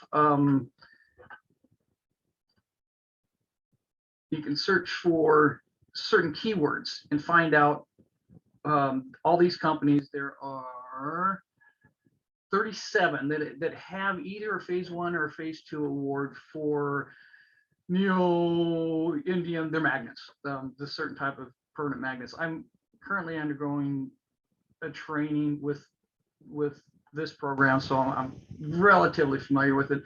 The other thing that you can do here is you can go by state, and you can go by year. So if we look at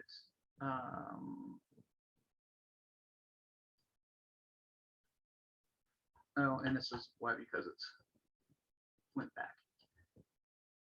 So for Alaska, this interested me that Alaska actually has 96 different companies. So we can look at those. You can go out here and find companies that are active in areas of interest of yours.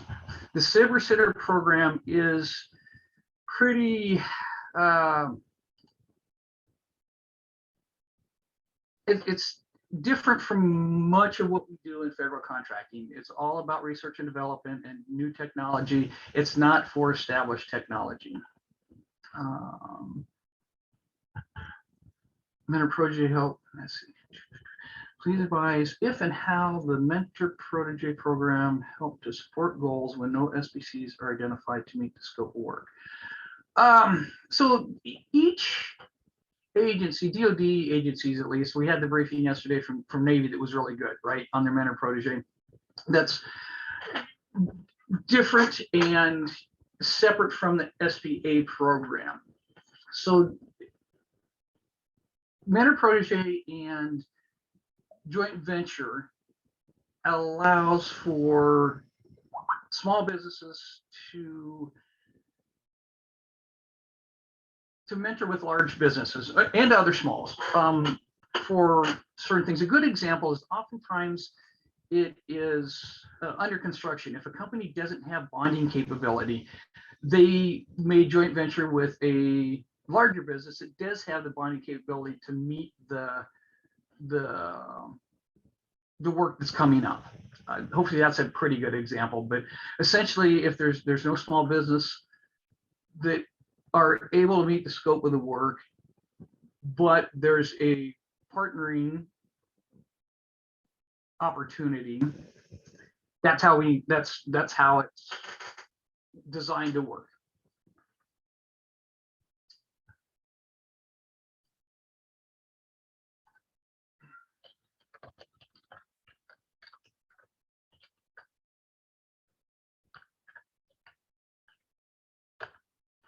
So there's my email address in the chat. any of the other PCRs that you're familiar with or that you're actually assigned PCR, I would encourage you to go to them first, but we all of us here in Area 6, all the names I mentioned, I think I mentioned Pete Denstein, Robert Rice, Yuri Dyson, and me are specifically up here. Larry Orr's in Hawaii, Aaron Para is in Southern California, Tracy Coles, Arizona, and Martisha Gillespie is Nevada. Any of those names are interchangeable. If you try to get a hold of Yuri and she's not there, we always have an out of office if we're out for more than 2 days. But if not, feel free to reach out to any of the rest of us. We will try to answer your question or issue, and then we will refer you back to your primary PCR.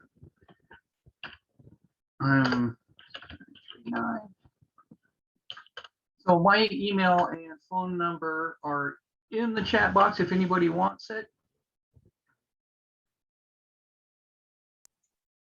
Thank you very much. And careful, your phone might be blowing up now. You've put it out on the web. And that's the other thing I would mention.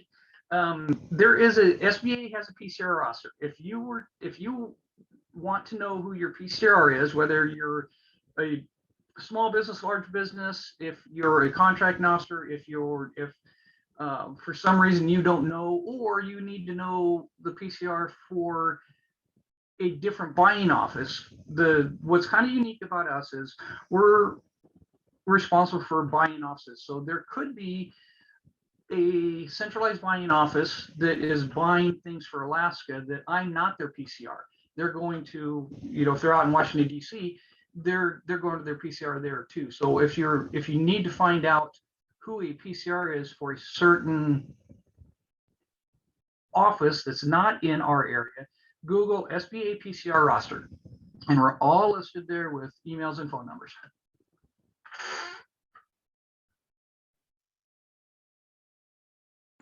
All righty. Thank you. Thank you so very much. Tremendous information, important information. Greatly appreciate your time and sharing this with us. Let me see here. Let me take a quick look, see if there's any SBA specific questions. I'm not seeing them in the QA section. Let me jump over to, let's see here. Okay, here's an interesting question, and perhaps you'll be able to answer this one. Please advise if and how the Mentor Protege program helped to support support goals when no small business contracts or contractors are identified to meet the scope of the work. Yeah, and I think I already addressed that one. I read it and addressed Okay. it. Basically teaming. If an example I used was construction, if there's no small business that are interested and capable in the area, and because of bonding issues, they could team with another business, whether it be small or large, who does have the bonding capability, and compete on that as a small business, and the buying agency would get credit for their small business goals if awarded to that company. Perfect. Thank you. Okay, I've got one more. So our company is a sub or prime contractor, can accept self-certification from women-owned small business that are not SBA certified or third-party certified. Is this correct? Yes. Let me make sure I'm not muted. My screen went goofy again. Yeah, so I guess you can hear me.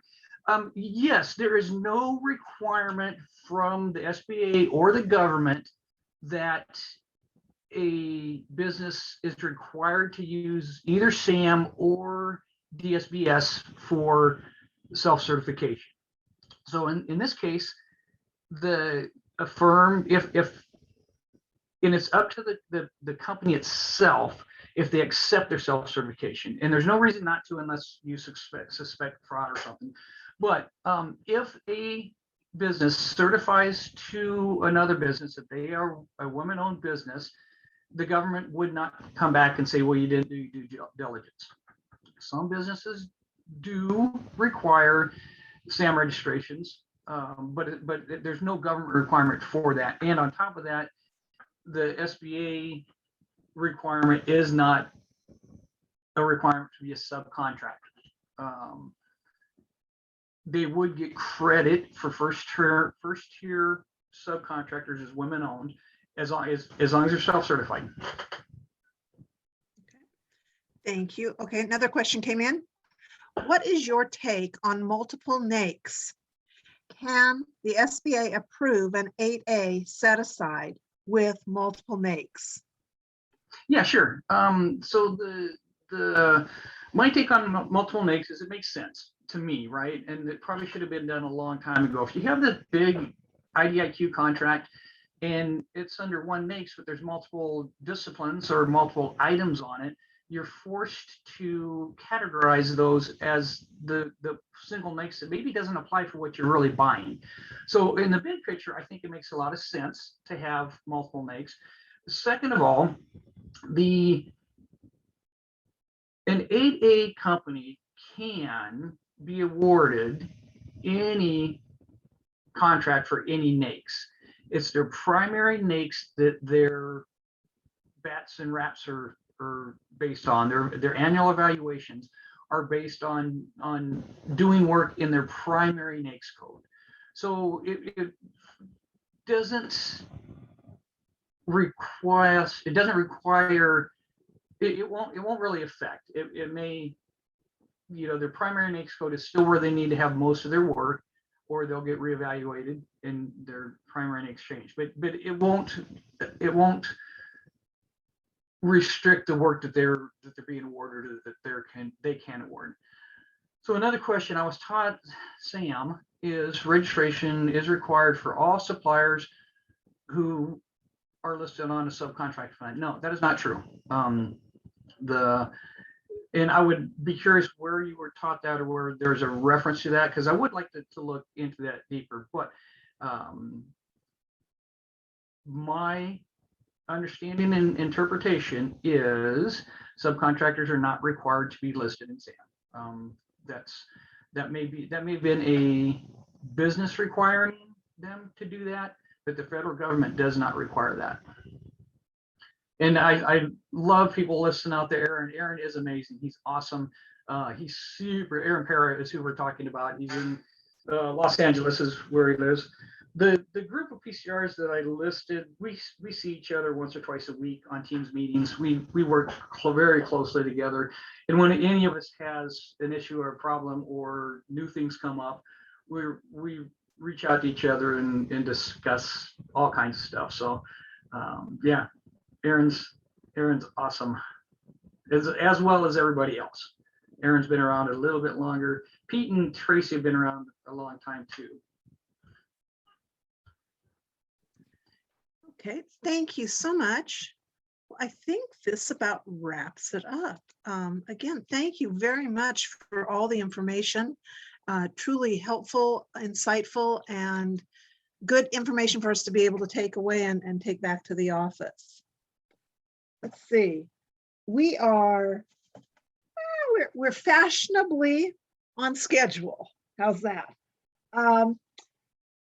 I think it's probably time for us to roll on into our next session. So thank you, Mr. Miller, for taking your time and sharing your knowledge with us. And we'll look forward to working with you again in the future. And I think, again, if we weren't in this virtual format, you'd be able to hear a round of applause, but that's kind of that quiet virtual environment we've got. So thank you again. Okay, let's get ready to roll into our lunchtime question and answer session, where the attendees may ask questions through the chat, and the questions for the speakers will be responded to either via email within 2 weeks or in person right now. So for the next 30 minutes, please feel free to put your questions into the chat. We have Ms. Jackie Hacker. She is the Pacific Northwest Regional Council Membership Chair, Director, and she's also with HDR. She is the director for the HDR National Small Business Program. And we have Sam Artis, who's the Small Business Liaison Officer for United ENC Incorporated. And as a backup, we also have Ms. Melinda, and she's with Manson Construction, and she's available. And then Gene Steinman may be joining us a little bit later. He had another meeting he had to attend, but he will join in as he can. So please join us for question and answer.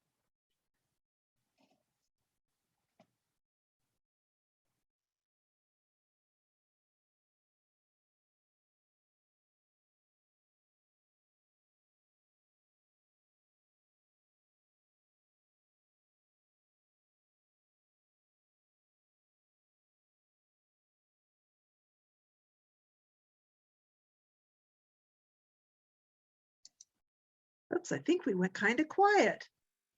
Is quiet. Okay, I think everybody needed a break. Okay, this is Sam Artis. I wanted to go back to Rhonda's question earlier about SAM certification. Absolutely. And so in your subcontracting manual that we handed out, or Jackie and Melinda put out last year at this time, you'll find a complete section called 13 CFR 125.3 prime contractors responsibilities and additional prime contractors responsibilities. And it's 18 pages long, but if you go back through 13 CFR 125.3 and you get to B, responsibilities of the prime contractor, and you keep, I'm sorry, C, additional responsibilities of the prime responsibilities of other than small. And you get down to line item 5, and I apologize, I knew I'd seen this in the last couple of days, so and tracked it down to this. It's that wormhole that is contract administration. So you get down to item 5, and in the last sentence or two, it talks about subcontractor certification, what you can and can't accept. It says electronic submissions may include any method acceptable to the prime contractor or subcontractor, including not limited to size or socioeconomic representations, and certifications made in SAM or any other successor system for purposes of representing size or socioeconomic status in connection with the subcontract. But it also says in this same text that you may not make a subcontractor, you may not make a small business certify themselves in SAM. If they're not in SAM, you can't make them as a prime contractor go and register in SAM to verify or create a certification as a result of that, okay? So the last sentence says, a prime contractor may not require the use of SAM for the purposes of representing size or socioeconomic status in connection with the subcontract.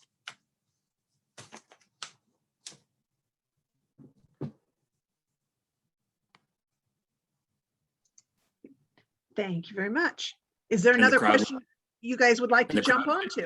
Yeah.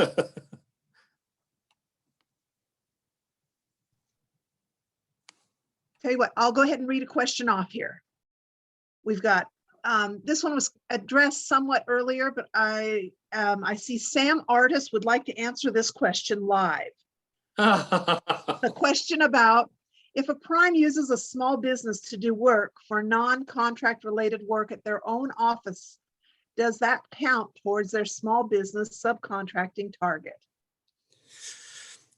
Yeah, so he gave an answer, but I would have more questions for the person that asked that question. And that is, if it's like, let's say a janitorial service and they're working in your office, and if that same office is where you're administering that contract, I would probably have included that cost on a prorated basis as part of your indirect costs and treat it as a small business under towards your small business goals as part of your indirect expenses, specifically proportion to that contract. Does that make sense? Whoever asked that question.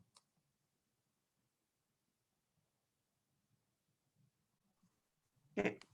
I bet they'll respond at some point in the chat or somewhere.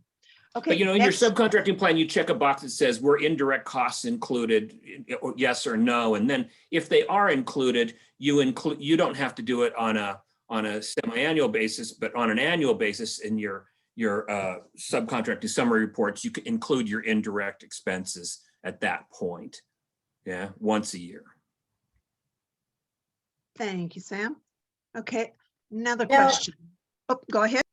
Oh, I was just going to say to remind everybody is that when I send out the email for our presentations and everything, I will include the link to our Small Business Professionals Handbook again, in case you don't have it. So you'll be looking for that as well. It's a great tool, Jackie. I use it all year long. Thank you. It's really a nice product. You did a fabulous job. You and Melinda did a fabulous job. And Thank you. internally, I use it as a training tool for our employees. It really expedites material for training purposes. It's just a fantastic job. Just well done. Thank you, Sam. And we try to keep it updated. We're working on finalizing the updates now, so it'll be ready by the time we send out the link again but certainly I think this was made BLOs. You're busting up. So I think I can finish some of that sentence for her. She kind of froze. It's for the SBLOs and industry as well as government. And I have shared it with a number of new government-related small business professionals as they come into the field. It's a tremendous asset to have at your fingertips. I personally like the print copy because I guess I'm just old like that or something. And I like to be able Old to turn school, the not old, pages. just old school. Okay, there we go. Old school. I like to be able to turn through the pages, but having it online means that we can have whatever is current and most up to date. So yes, it was definitely a wonderful thing to have put together and available. So thank you. Okay, I see Jackie's going to reboot, I think. Okay, let's move on to another question here. There is a question in the chat. Is the small business spend percentage always calculated against the total contract dollars on work with the federal contract requirements?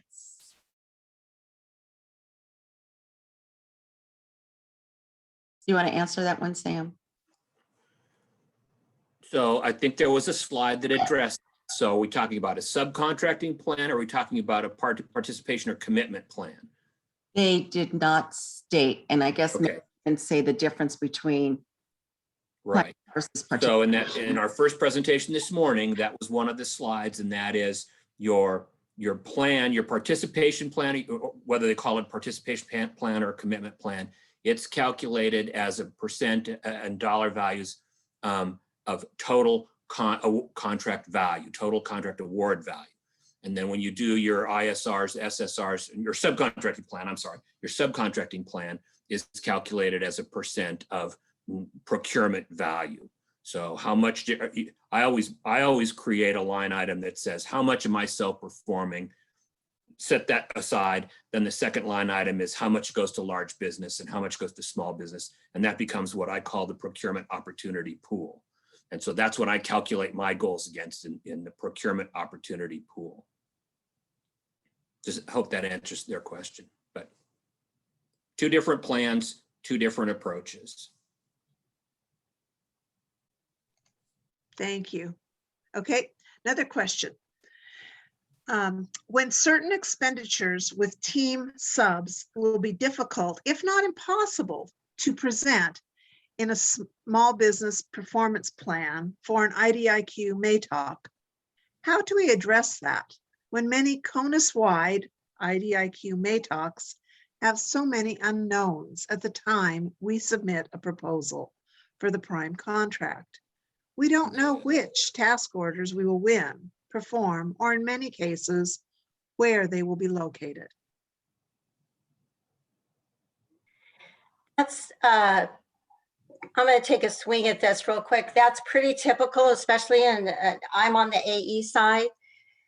We don't know normally what our task orders are going to be, but we have an idea of what type of work, just based on the scope and the solicitations. And so we're doing our best as to consider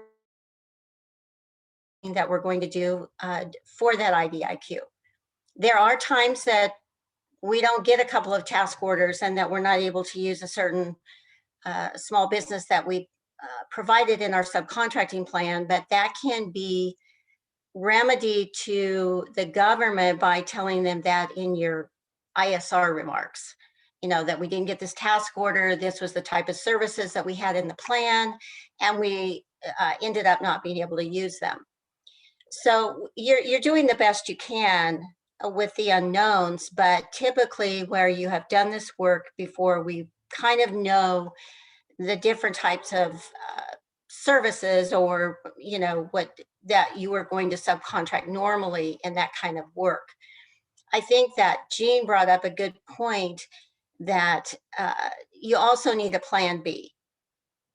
A plan B that if that task order didn't happen and you go into another task order, that you may have some other small businesses, if the rest of your team doesn't do that service, that you would be able to bring them in. A lot of times you will have to get the contracting officer's permission, but just having that. One thing that I have found is that it's really good to look at having part of the small business team is have some that do more than one niche, because you can get yourself into a situation where we typically go in those niches and then we are unable to use them. Then the project managers may not look for another small business. But if you have one that has a broader scope, then you have a better chance of utilizing them through some of those task orders. But you know, again, you just have to do the best you can and look at what historically you've done for that type of work, and try to do your best in what that scope is on the solicitation. Sam, yours is a little different industry, right?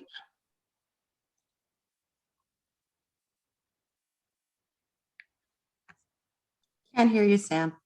I just realized I was muted.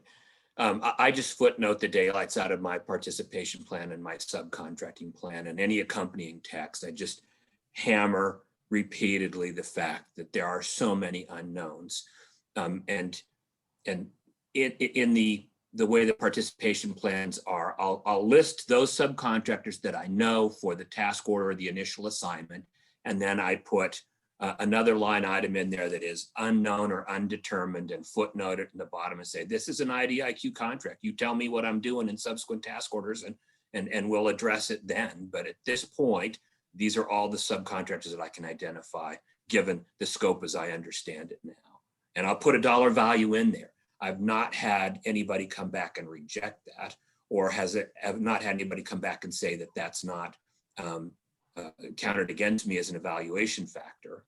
But that's the only solution I have when, you know, it's like an iceberg. You can only address the part that's above the surface, you know. And Sam, it's yours construction? Yes. Heavy civil construction. So we have it kind of different because we only do work in the water. Yeah.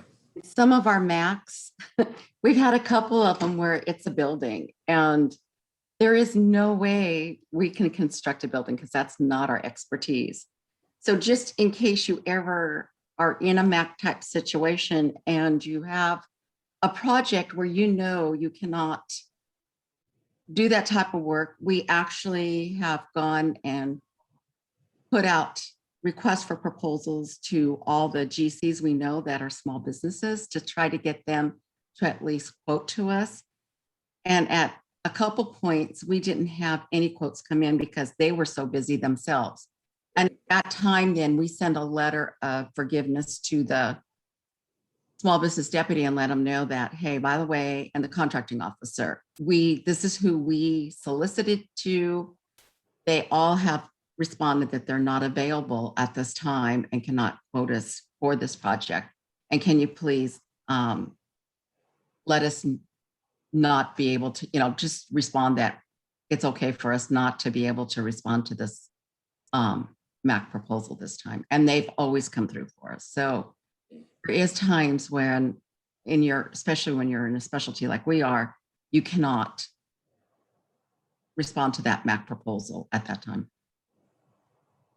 So Melinda, when you're bidding on that, do you raise the question and ask them that, your plan could only be addressing the task order on the table at that point in time? And have they given, instead of you're submitting a plan that's for the total contract value, but instead addressing just the task order that you're bidding on as a sample problem, let's say?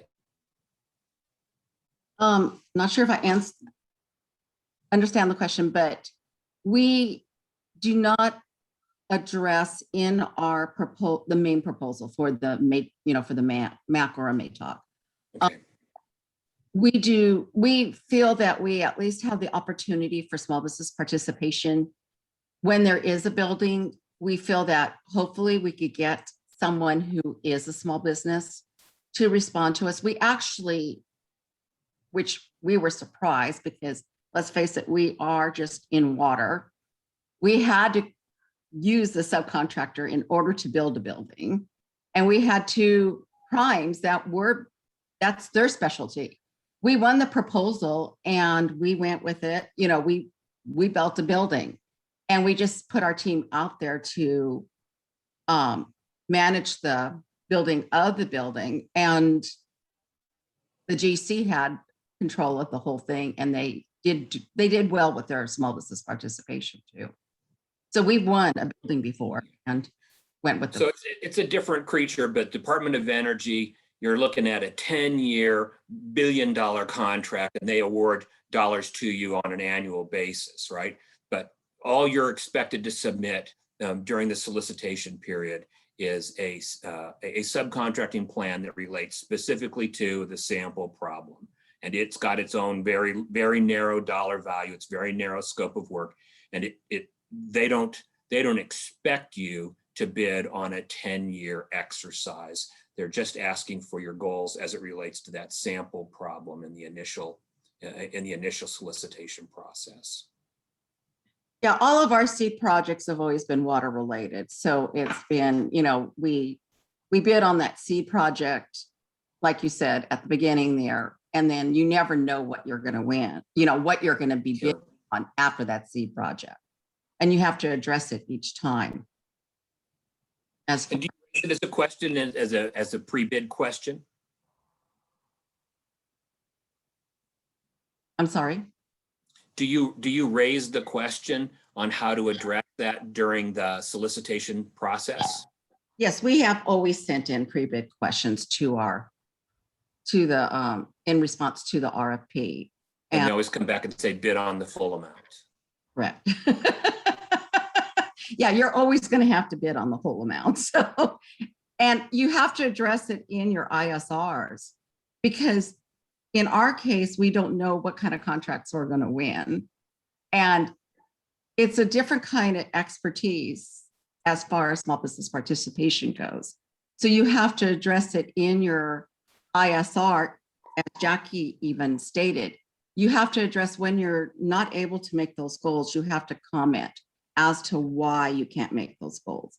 What was actually available for the subcontracting part of it. Because if let's say for instance, we do dredging, we also do buildings, as far as building the bridges. That one part of that bid that comes in is going to be a dredging contract. We only really have supplies that can go towards the goals on that.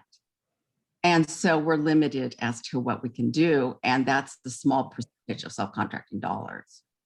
So you have to address it then in your comments. By the way, this was a dredging contract. We couldn't go and get some contractors to do various projects because it's a big item as far as self-performing because you're using your dredge on that project.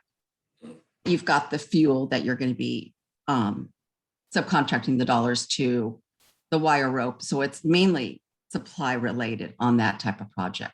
So you have to always address it in your ISR comments.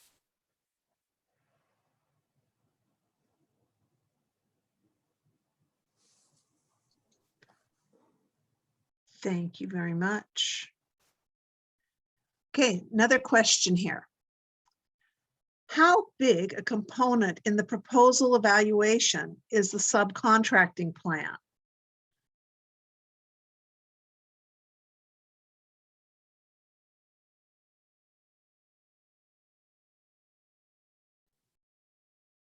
The RFP usually gives you a percentage in the RFP as to how much it's graded. And I hope, Dave, are you going to chime into Yeah, that? can you ask that question again, Kay? Absolutely.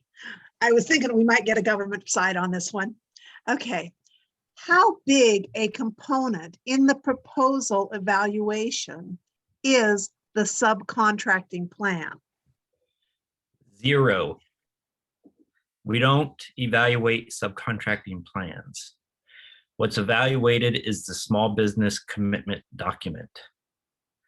So the subcontracting plan and the commitment document, they should correspond with each other as far as how many dollars are going to go to small business or the socioeconomic categories.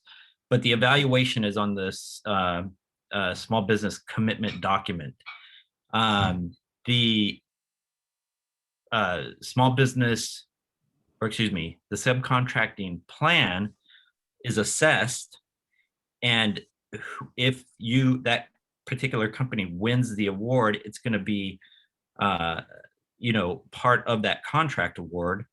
And at Newark Keyport, we even have the commitment document added to as part of the contract as well, because that's going to identify the companies that you want to use for that subcontracting plan. So as far as evaluating the plan, it's assessed. Make sure all the 15 parts of the FAR are in there. What's evaluated is the the small business commitment document. So I hope that helps. Right. And Dave, there's usually 6 evaluation factors, I'll say. And so one of them is going to be price, one is going to be past performance, one is going to be resumes, projects of a similar nature, and the last one is almost always the performer or the evaluation plan or the participation plan. And they usually have some complicated formula that says, depending on the nature of the work, they'll have some complicated explanation that says price is the most important, and then past performance and resumes are equal to price, but half as important. And ultimately, the least important factor in terms of the half a dozen evaluation factors, the least important factor is almost always the participation plan.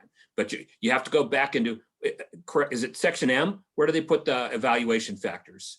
So we'll put it, of course, section L will have the factors. This is what we expect from the company, and section M is how we will evaluate.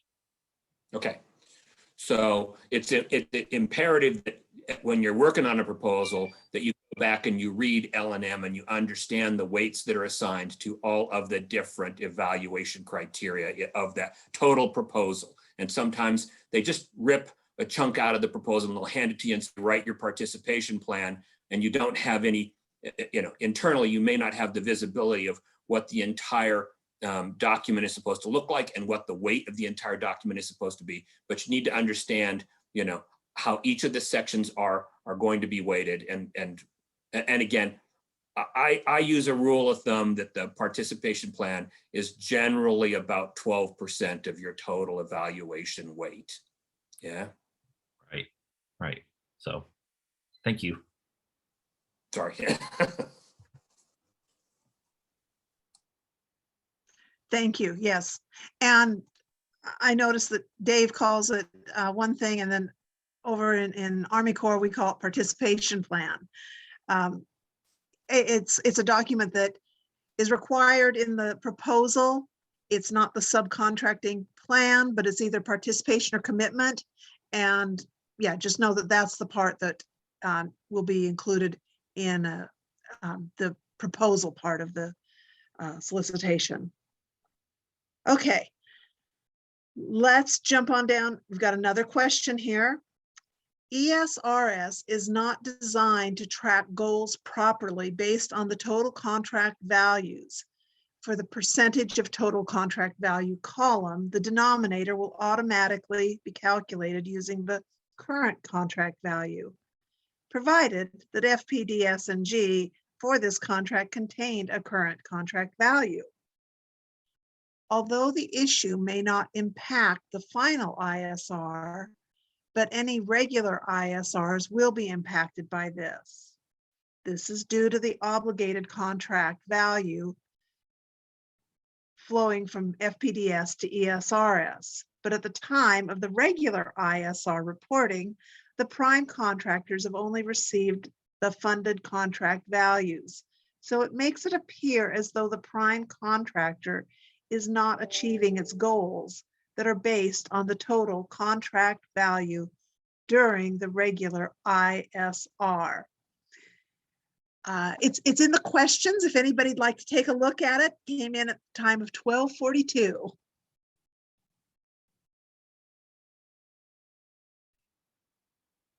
So with the ISRs, we do on the government side, when we're looking at ISRs, we do take that in consideration. So the one thing that we are looking for is in the remarks to make sure there is good explanation as to why certain goals aren't being met. And a lot of times we will reject it if the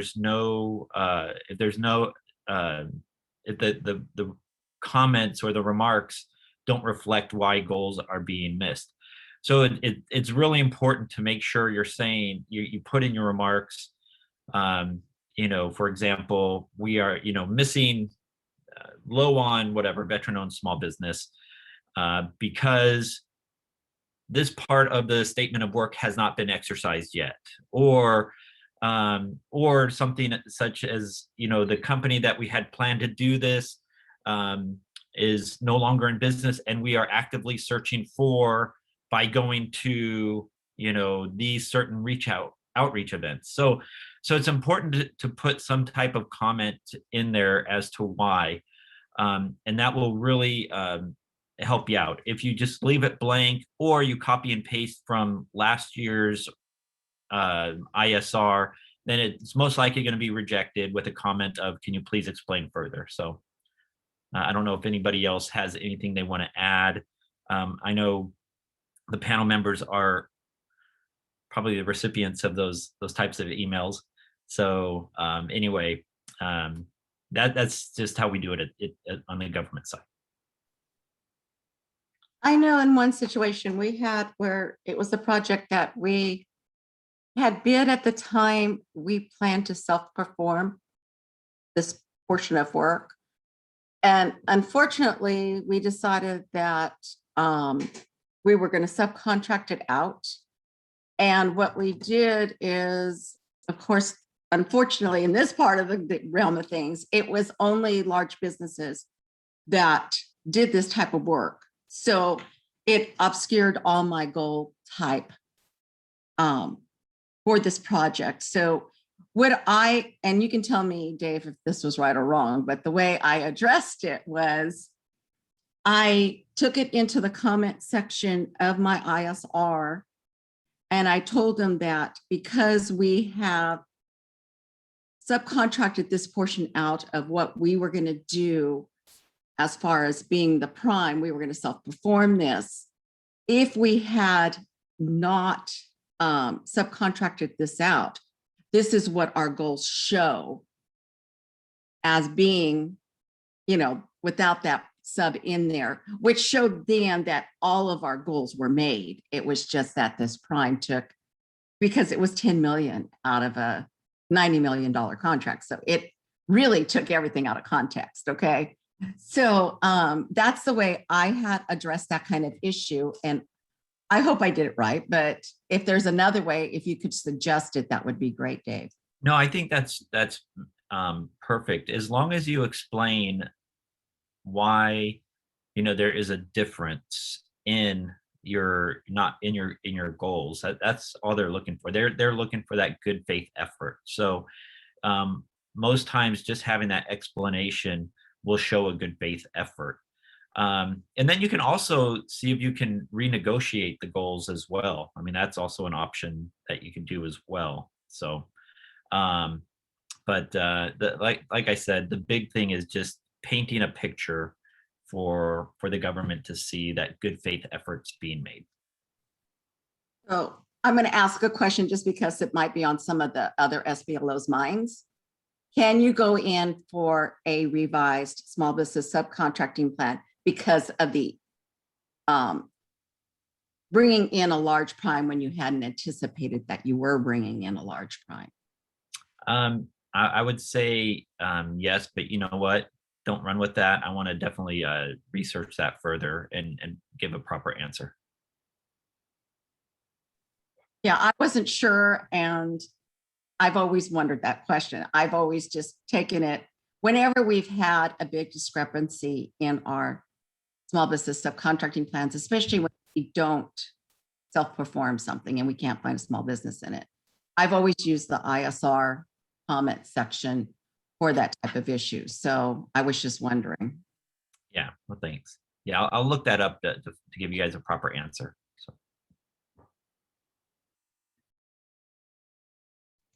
Thank you very much. Good discussion. Good questions. Okay. I've got a question here, but I'm not, tell you what, if Thurston Britt, if you're still on, could you possibly resubmit your question? Because looking at it at this time, and I'm not really certain which query we're referring to. So I think you're talking about ESR. Well, let's give it a try. Is this query available to the industry users who submit data for the ISR? Is that enough information that anyone wants to take a stab at it, or should we have Thurston Britt resubmit the question? Yeah, I'm not sure what query he's talking about. Okay. On to the next one. Okay. We often get asked to base our small business participation plan on the total capacity of an IDIQ MATOC and reflect the same in the corresponding small business subcontracting plan. When we enter the plan into ESRS, those values are huge compared to what our likely share of the contract will actually be. For example, based on a $1 billion contract with 15 contract holders competitively being awarded task orders. When we set up the contract small business commitments in ESRS, we are entering small business plan goals based on the full 1 billion capacity. And we already know that is not realistic, since we will not receive 1 billion in task order awards. Are we evaluated based on meeting those huge dollar commitments, irrespective of whether we meet or exceed the category percentage goals? So I know you're never going to get awarded all the task orders, and usually all the task orders that come out of a MATOC or let's say a MAP aren't going to usually add up to that big total anyway. I haven't seen it, at least in my time. And what I do is the contract award amount that you're awarded, I figure out the percentage goals off of that contract amount that we have won and make sure that I try to meet or exceed those goals for the contract amount that we are awarded. I don't know how all of you do yours, but that's the way I address each task order that we are awarded for those MATOCs or MAPs. Yeah, and I know with the Navy, we use a system called Seaport Next Generation for our, that's our multiple contract that we use for like our service contracts. And whenever we have what they call rolling admissions, that's when we're opening it up for new companies. If it's a large business, they have to supply a subcontracting plan. And the subcontracting plan, they do have to show that they can meet certain, just the regulatory goals. So for each task order that's awarded, they don't have to resubmit a new plan, but what they have to do is submit, hey, this is what we're going to be doing for this particular contract for small business. And that will be in the small business commitment document. And that's where every 6 months when we have to do our checks, we'll go in there to make sure that they're hitting their goals for that particular action. So that's where they're going to be. That's where they will get their ratings as far as for CPARS write-ups. But yeah, like what Melinda said, it could be a huge, contract. And a lot of times for those contracts, you might not, certain parts of that contract might not be exercised or be utilized. So of course you won't be assessed on the overall amount. We have that happen often where we might be, as they were asking on the question, there's 15 awards. And sometimes we go in and try to say, okay, we're like 1/15, here's the amount, but the contracting officer wants you to put your plan for the total amount of the contract capacity. So in answer in my experience is no, they're not going to evaluate you on that $1 billion. And once again, you always want to utilize your ISR remarks section so that you can put in there, that you've received X amount of fees or total for your task orders, and that you're basing, that's what your actual goals are. So that when they look at the goals and you say, okay, I've only received $10 million, then they'll know that and then look at the goals kind of against that 10 million. So it happens often where they've got multiple awards, but again, you just definitely use your ISRs, but they know that it's multiple. They're just using that as I think as everybody's the same. I think the contracting officers like everything to look the same instead of us all trying to calculate what we think we're going to get.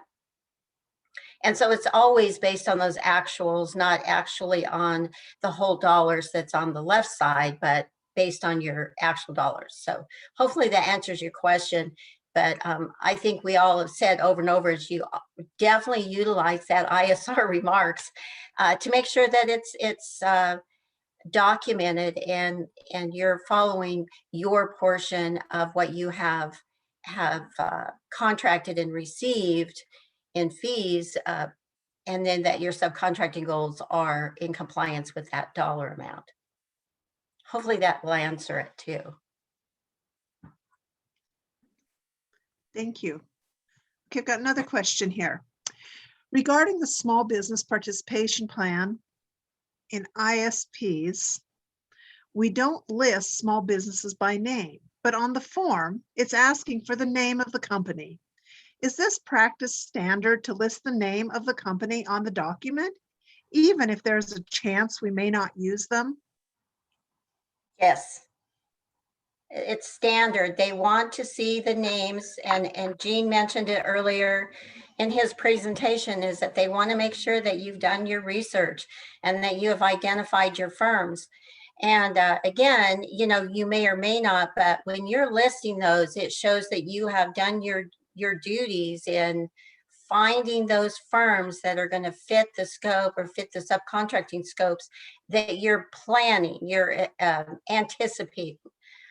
If you don't use them, again, put it in your ISR, the reason you're not using that firm, and keep that documented. But if it's a one firm and it's one socioeconomic category that you're now not going to be able to make, that's when you've got to go out and try to identify another one. But it's standard out there in all the participation plans. I only use firms that are provided to me by the estimating team. So if they If they've gone out, they've got bids, we determine it's a small business, the dollar value, the name of the company, and all the extraneous data that I add into that to flesh it out. I only use the names of companies provided to me by estimating. Well, kind of going back also to, I'm sorry. going back also of getting those kind of commitments, you know, that you, either you're going to get a teaming agreement or a letter of commitment, but you're not just going to go in there and list a whole bunch of small businesses just because. You're going to have at least an idea. And we get it from the proposal team. We all work together on how we're going to work out that subcontracting plan. Right. And from the government side, when we're doing the evaluation, that's something that we're looking at as well is, you know, have you identified small businesses? And in our commitment documents that we have an attachment that we send out, and we have a chart, and we want to see the list of the companies, what the socioeconomic category is, and where in the PWS are they going to be working. So that is all used for the evaluation part. So it is important to list those companies. So in my case, we make on our list, we have those that are proposed and those that we actually know we can give for commitments to, because we know who the fuel providers, for instance, are in the area that we're doing business. And we're always going to be using fuel because our rigs are going to take fuel to do whatever we're doing in that RFP request. So we always have given firm commitments on the areas that we can see that our rigs are going to actually have those supplies used, and we'll put a firm commitment because we already know who we have, and sometimes we'll actually get quotes from others just to see if they're competitive enough to where we can actually give them a piece of the pie too. So there is, in our case, the way we do it, we always have in our list of people on the commitment plan, we have listed them as either a firm or proposed vendor on our list.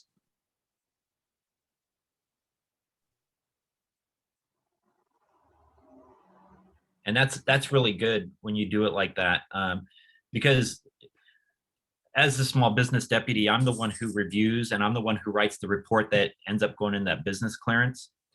And those are some of the things that I would write in my report. You know, company A has proposed these companies, and this is the work that they were going to be doing.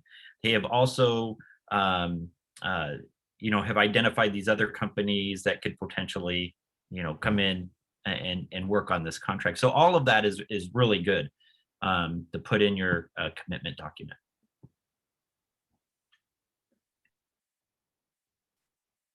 Excellent responses. Okay, and let's see. Here's another question for us. How often do you see the approved subcontracting plans changed due to contract change orders exceeding 1.5 million? For instance, if there was a deductive change order that wiped out a significant scope designed to be offered to a small business.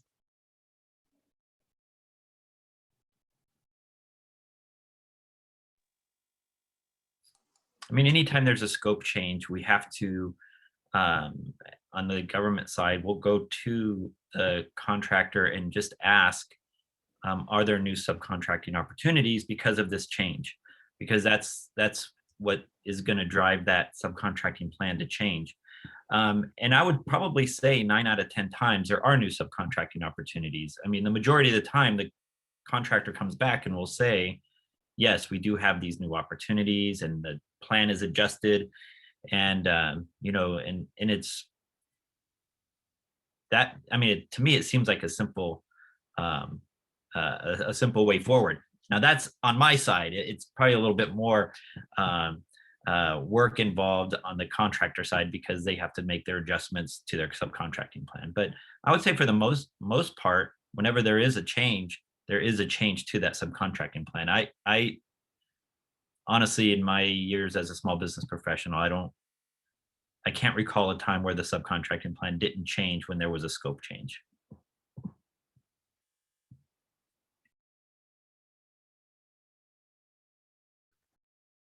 Excellent. Any other feedback on that one? Okay. Okay, here's a question, and I think we addressed this one earlier, but let's just throw it out there anyway. Are the market research reports available to the prime?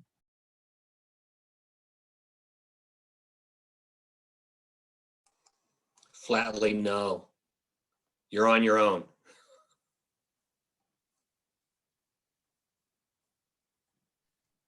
Okay, what I believe I recall Gene Snyman saying is sometimes, it can be open for a discussion anyway.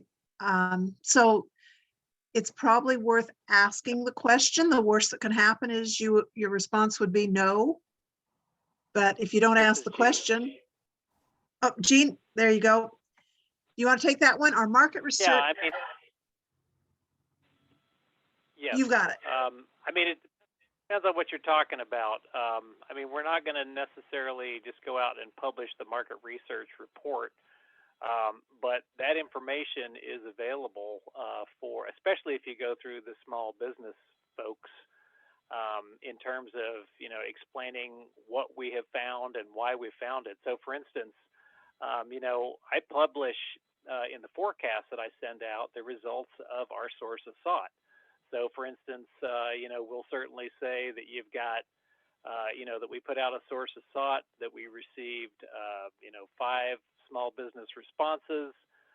3 of them were found unqualified. 2 of them, there were women-owned small business, and therefore we set it aside as a women-owned small business. So there's no reason why the government has to withhold that information. It's not source selection or anything else. It's just market research. It's the reason why we're making the decision. So it's really just a matter of, finding someone who will, disclose the pieces of that you're looking for. And, like I say, I think that if somebody is looking for help, as long as you can find somebody willing to give it to you, there's no reason why they can't give it to you. Excellent. Thank you so much. All the Sam, go bidders. ahead. Wouldn't they have to share it with all the bidders?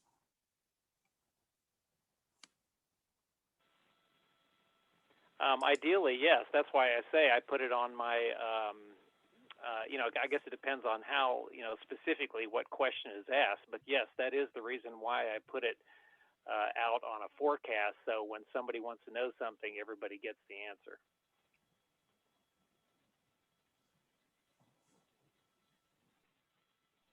Okay. Thank you very much. I appreciate the information. It looks like we've pretty well answered the questions that I'm seeing. And we kind of zoomed right through our lunch break that we were going to take. So at this point, let's take like a 5-minute break so we can stretch our legs and then come back because we have another panel session with the large businesses. So 5-minute break. See you in Okay. 5. Oh, yes, ma'am. We have lunch until 12:30, hon. Oh, do we? Well, then in that case, let's take our lunch break for 30 minutes. Sorry, I don't have a clock on the screen, so anyway. Oh, it's okay, hon, don't worry. But, We'll and come again, back normally, in 35 minutes, okay? there we go. We'll have a 35-minute break. Normally, the doors would open and we would go enjoy a wonderful buffet. But I guess we'll go out into our own kitchens and find our own lunch again. So we'll see you at 1:30. Thank you for the great discussion and great information and fantastic questions. See you. Welcome back. I trust everyone had a fantastic lunch, or at least a lunch break. Again, when we're back in person live and can enjoy our networking and social time and those wonderful buffet lunches, it'll be great. Again, the buffet lunch sure beat what I had for lunch today. Thank you again to everyone for joining us. I want to take this moment and just do a quick call out to the Pacific Northwest Regional Council Board. It includes Michael Gilbert. Can you wave your hand or show your face?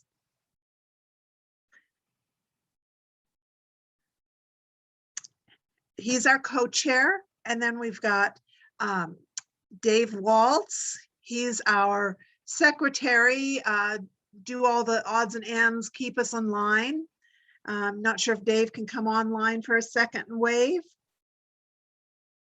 And then we've got Mr. Niles, Jim Niles, but he's not joining us this week. He's got something else going on. There's Dave. He'll come online again. He's got this awesome picture of a dog on his screen. Then we have Jackie Hacker and Melinda. These are chair people for our membership committee, our planning committee. See, is there anyone else that has the ability to come on that's part of our board that I didn't call yet? I'm not seeing anyone else right this minute. Anyway, I want to thank their hard work, their energy, and their efforts at helping us put this event together. So thank you very, very much. Something else that came to fruition during our break, there was a question earlier, and Mr. Gene Snyman will go ahead and address it after this next panel session. So if you are interested in learning about ESRS and how to run a query or get the information, then please stay tuned and he will share that with us. Okay, let's see here. Let's get ready to roll into our next panel session. It's with large businesses, A&E, vertical, horizontal construction, manufacturing. The discussion will be on developing a small business team, subcontracting plan elements, format, and execution. And we have a very talented and knowledgeable team to share this information. We have Jeff Holmes, who's a small business liaison officer for RQ Construction. We have Melinda, who is the small business liaison officer for Manson Construction. We have Laura Unger, who's the small business liaison officer for WSP. And we have Stephanie Engel, who's the small business liaison officer for, I think it's called Institu, INSITU.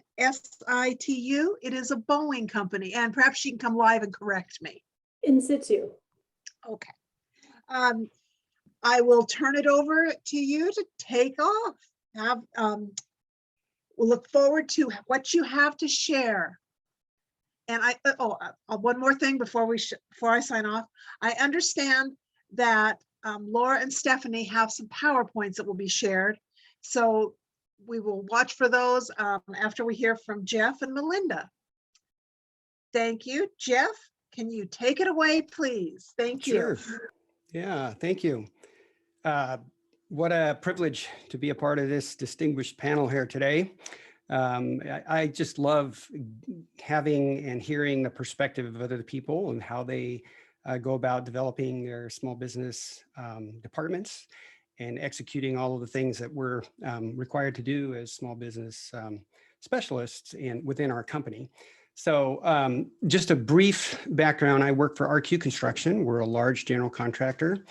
I would say at this point, 99.9% of our work is with NAVFAC. We're in California, Washington State, Virginia, North Carolina, and Guantanamo Bay, Cuba, doing work. So kind of in different regions and working with different NAVFAC agencies as well in each of those regions. So the first question that we had is, what is your process to develop your team, subcontractors, and to meet the socioeconomic goals? So I want to back up just a little bit here and say that you kind of have to understand from our perspective how we win work. So when I look at how do I develop my team, I have to look at where are those opportunities for me to get small businesses engaged. And there's a time factor in all of that. Our work, we are almost 100% design build projects. We're in, I believe we're in 8 different MACs at this point. And so there's a lot of work that has to be done on the front end of our project. So once a bid goes in, the opportunities for subcontracting goes way down because we're an ethical contractor. And I say that because it's not always the norm. Subcontractors are used to turning their bids in, and unethical people will shop their prices and go to their buddies and say, hey, I got a bid for this much. Can you match that? And won't do that.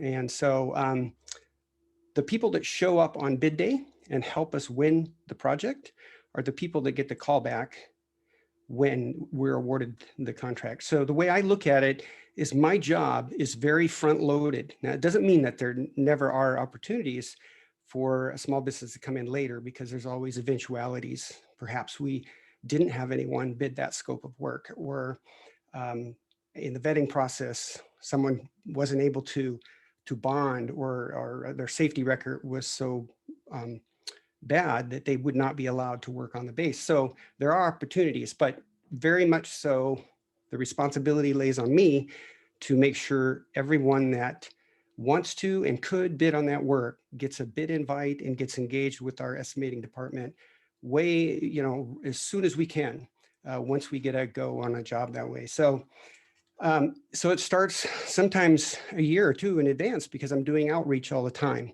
Outreach is not something that we view just as a job by job need, but something that we have to carry on aggressively in all the regions where we're working. And so I have a whole list of events that I regularly attend and I'm a part of. And that's the outreach that I would say that is much more of a regional type of outreach. Once we start narrowing it down, we do individual outreaches for projects, especially if it's in a region where our database isn't that robust yet. Maybe we're breaking into a new region and we don't know exactly who's there. So, it changes up a little bit more of how we would do that.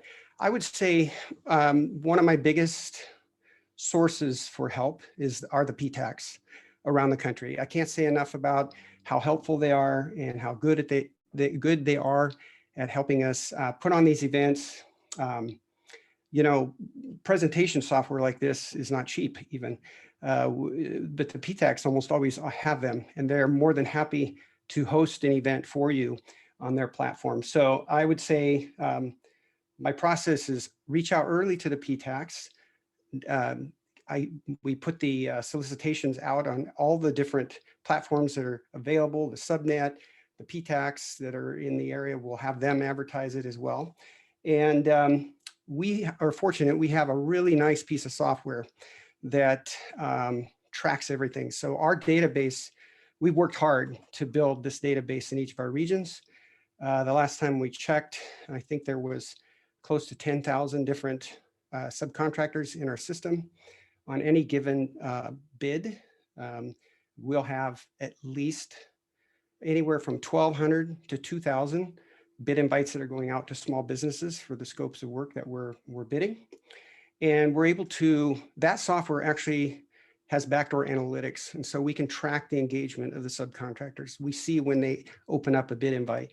We see if they've responded to that bid invite. We see if they've downloaded documents, all that kind of stuff. So it really helps us in planning what our team's going to look like. I work a lot with estimating. I used to be an estimator for 5 years, and so I understand estimating. And I work with each of them when we're putting together our plans to say, okay, on this particular project, who do you think your best candidate is? And so we're making an informed decision as we put that together. And I can see right off the bat, I'm going to run out of time on these questions, but because I'm pretty long-winded. So if there's something you want to ask me about later, maybe we can. But let me look here, see here. One of the questions here is, do you break down a scope to increase inclusion? I would like to say that that's an easy thing to do. And yes, we do that. It is very difficult to do. Most of our projects are very large. You know, our electrical scope could be 10 to 20, $30 million. Trying to convince a large prime that they need to break out something and give it to a small business is very difficult. It doesn't mean it's impossible or it hasn't been done, but they assume a lot of risk when you start breaking out their scope. So it's especially at the bidding phase of the project, maybe after award. If we look at the results of our bid and we say, hey man, we did not hit the mark, then that's a possibility to go with something like that. So there's a question here about NAICS codes. What do you do when there's a type of subcontracting that's difficult to identify the appropriate NAICS code? Honestly, for construction, it's not that hard to identify. I think Google is my best friend. And if you're familiar with the NAICS codes website, it's fairly easy to narrow it down in what I do. So it's not usually a problem. It's usually a problem with some of the people that I work with, because we have to go back and forth and kind of discuss the scope a little bit more. But let's see here. What else do we got? If you know you cannot meet a goal that has been specified in a solicitation, what do you do? And are there circumstances that can be justified? I'd like to think that I have a really good pulse on what we can accomplish. We do a lot of work within the regions where we are at now. And so we have clear past performance data that can identify who's going to show up. We're coming out of it's going to be different, real different here coming up. The last couple of years, the economy was doing so well in construction, and is actually still doing very well. We did not get very good coverage on our government work. And the common response by the subcontractors is that, honestly, I've got so much work to do. I don't want to hassle with certified payroll and all the paperwork that goes along with that. So we would have bids, even though we sent out, and I can give a report of our whole bidding process and how many people bid and all that kind of stuff. We will get scopes of work sometimes where we hardly get one sub to bid on those things. So it's going to be interesting to see coming out of COVID if things change that way and there's more people that are wanting to bid work with us. But yeah, it can be a real challenge. In terms of monitoring, and I think this is probably the last question I've got to be able to answer because I've got 10 minutes and it's almost up. Yes, we do. Our PMs, one of the line items on their WIP meetings every month is the goals that were established for their particular program or for their project, and then what they're actually achieving. And they give an account for that in front of the executive team and all the people that are invited in that meeting. So that's kind of how we monitor it. The monitoring in construction, and I'll just say this real quick and I'll be done, is very much on the front end. So as soon as buyout starts, it's handed over from estimating to the PM after the award. That is where the opportunities really are. And I communicate with the PMs. A lot of times we'll have conversations about looking for, if they had poor turnout or something, looking for some new small businesses. But with that said, I've gone over my time and I'm going to honor that. So next.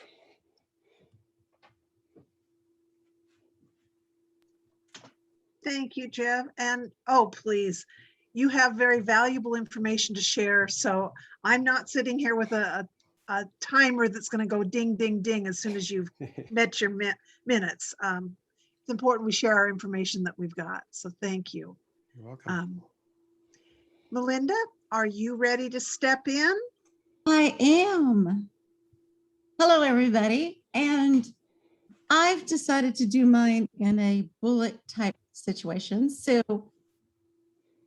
they had told us we'd be speaking on the subcontracting plan elements, format, and execution. So what I've done is I felt first and foremost, you should have tools for your employees to use. And I have a small business subcontracting plan template that they can access with all the 15 elements for reference. And then it's kind of a fill in the blank one. We use that a lot, especially on our dredging contracts, because they're all just using the same plan. Then I have a compliance checklist, and on that checklist, I'll make sure that they address the flow down subcontracts to have the NICS code with the size standard and the justification form for $250,000 threshold. And there's other types of templates and checklists that you could add to your checklist, but you should have everything there so that way they make sure that they have everything they need for making sure that your small business subcontracting plan gets executed correctly.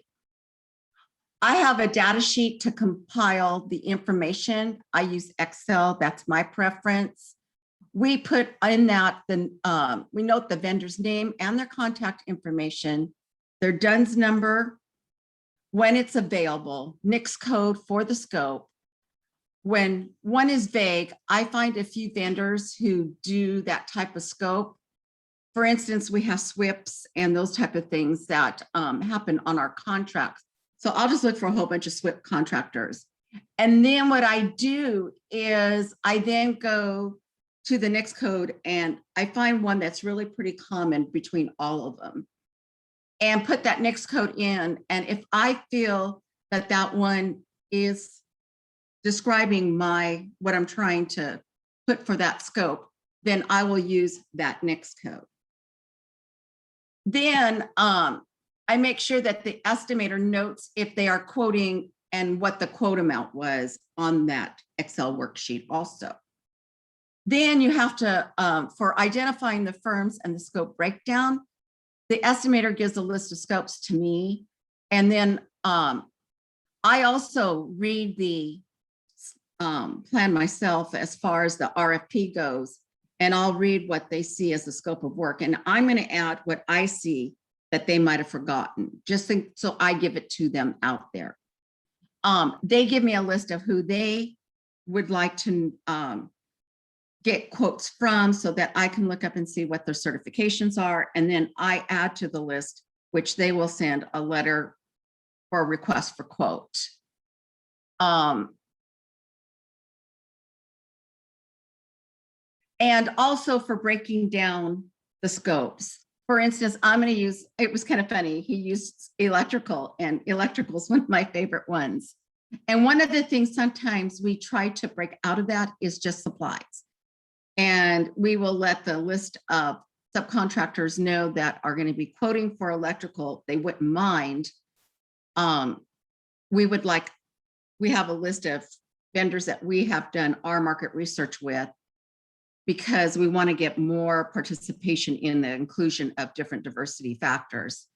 And more than likely, they usually do decide that they'll break that apart and we'll get billed for the electrical part of the supplies. Now, finding subcontractors. We have an internal database. I've also contacted PTAC, especially when I can't find everything I want on the Dynamic Small Business Search or SAM.gov. We also have outreach events. We do it in person or we do it virtually. And we look at past small business subcontracting plans in the area that we're performing to work. And that helps us see what vendors helped in making our good faith effort before. So those are the different tools that we use in finding our subcontractors. If you're unable to reach a goal listed in your RFP, list the goal. You should really never list more than you can obtain, because you could get yourself in a liquidated damage type problem. So we have listed the goals as we see that we can make for the RFP that we're bidding. And my example is mechanical is a major expense in a project. If the lowest qualified vendor who had the experience was a small business, but no other small business certifications, if this is going to make my women-owned small percentage lower, then I'm going to show exactly what I'm going to make, because I can't make anything more than what I'm making. And we then address it in our RFP comments as far as we did our market research, this is what we've done, and this is why our goals are the way they are. So, so far, I have to say, we've actually won our contracts where we've listed our goals the way we saw that they were going to be met and haven't had a problem with that. I want to tell you, as an SBLO, you're always listed on that plan. You should make sure that your estimating team understands that you would like to review it before you send the small business subcontracting plan to the owner. Make sure that you always monitor your ongoing contracts. Make sure your team on the contract knows to notify you if there's a change with change orders, vendor changes, et cetera, so you can address it appropriately. You don't want to, you want to make sure you stay compliant with your contract. I sometimes run reports interim just to see where my projects are. And sometimes I will call my project managers and we'll discuss where they're at with this contract. And then they can give me insight that, well, these are the other subs that are going to be coming on at a later date, so that I know and understand where we are and where we're going to be. And most importantly, I think one of the things that as an SBLO, especially with your small business subcontracting plan, you need to train your staff. And that's one of your responsibilities as an SBLO. You need to train them about your small business program. So with that, I will then hand the baton over to the next presenter. Thank you, Melinda. All right, Laura, are you ready to take it away?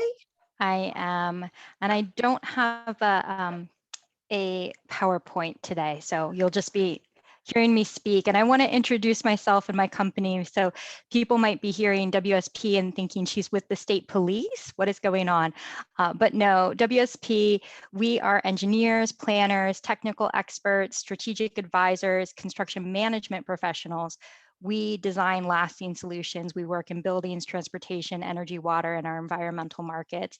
We have almost 10,000 employees across 160 offices in the US.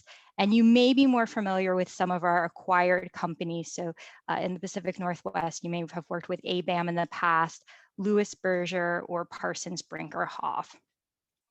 So we like to say we're a pure play company, that we design, but we don't actually build anything. So we have very limited number of contracts that are design build or design bid build. And whenever we are on one of those contracts, we're always, for federal, we're always going to be a subcontractor. The primary contract vehicles that we have are IDIQs, and they're usually a 5-year cycle for those projects. And so that influences how we do our outreach and how we are engaging new sub-consultants, because we don't have a defined scope that we are proposing to perform.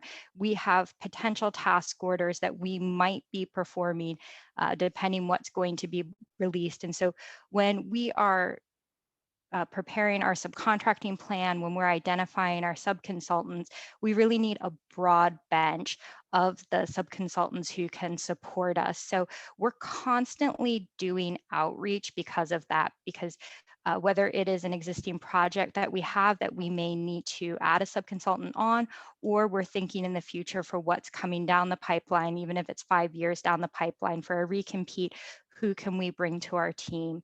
And so we're doing traditional types of outreach, industry days and whatnot, but then we're also always looking to meet small businesses at any type of networking event. So Sammy Capital Week is going on right now, and I'm getting notes in my inbox about small businesses coming to our booth there, and can I meet with them next week to follow up and learn more about their capabilities. So for us, it's just a perpetual process, and I don't know what project a small business might make a good teaming partner for until I meet them, until we look at what's in the pipeline and then see where they might be able to fit in. So it's a little unique having that AE IDIQ work that we're pursuing.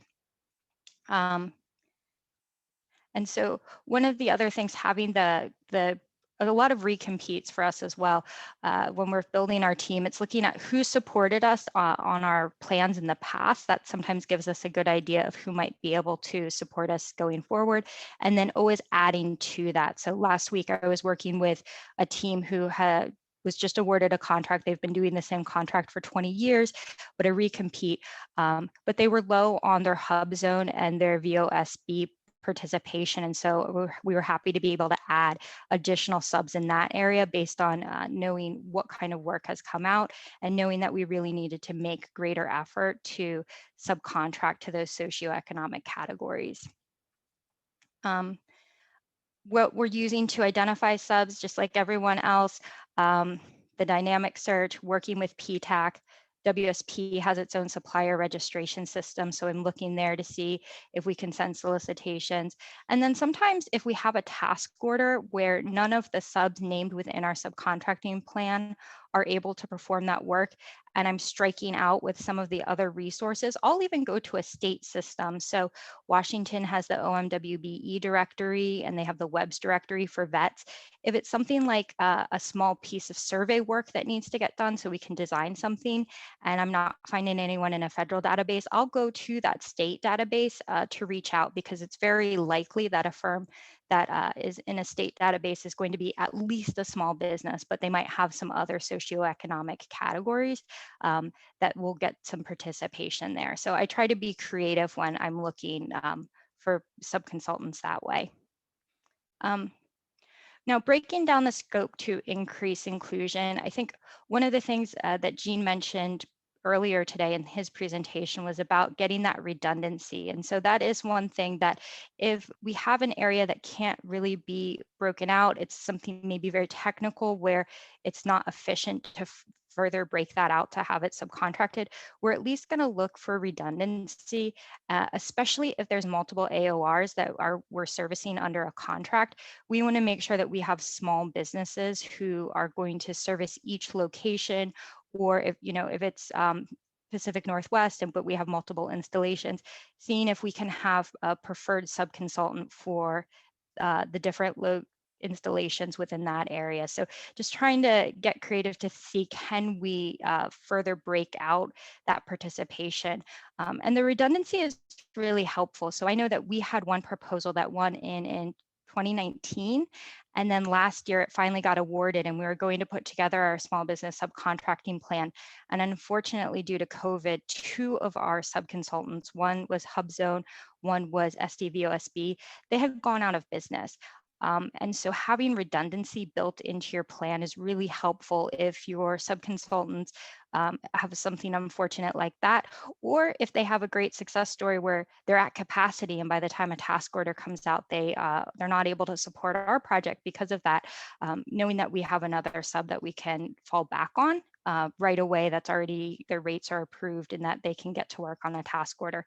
We find that to be really helpful. So it is worthwhile to build in that redundancy, even if we can't break something out any further. So much like Melinda, when it comes to meeting the elements of our subcontracting plans, we have a template that is our go-to that has all of those elements within that template. And then it's really thinking about what are the goals that we're going to be putting into that, and describing how we've come up with the goals. And so I like to approach it asking, again, my team as well to fill out what those goals are going to be, explain to me, even if they're, sometimes people are resistant to draft that narrative about how they've come up with their goals. So I say, okay, we'll get on the phone, tell me the story, I'm going to narrate it for you, to find out how did you actually come up with those goals. We're not falling back on the statutory minimums. What is actually reasonable here based on the expectations of work to be performed and the sub-consultants that are available to perform that work. So that part is really bespoke for every subcontracting plan. I try not to make that cookie cutter. The one piece that we do often copy through though, and I think this has come up in some of the question and answers, if we are bidding on a contract and it's going to be multiple award, and there's that $100 million ceiling, and we know in all likelihood we're one of 5 primes that are going to win this award, and our ceiling is probably going to be 20 million, but our contracting officer wants us to put in $100 million to calculate our goals.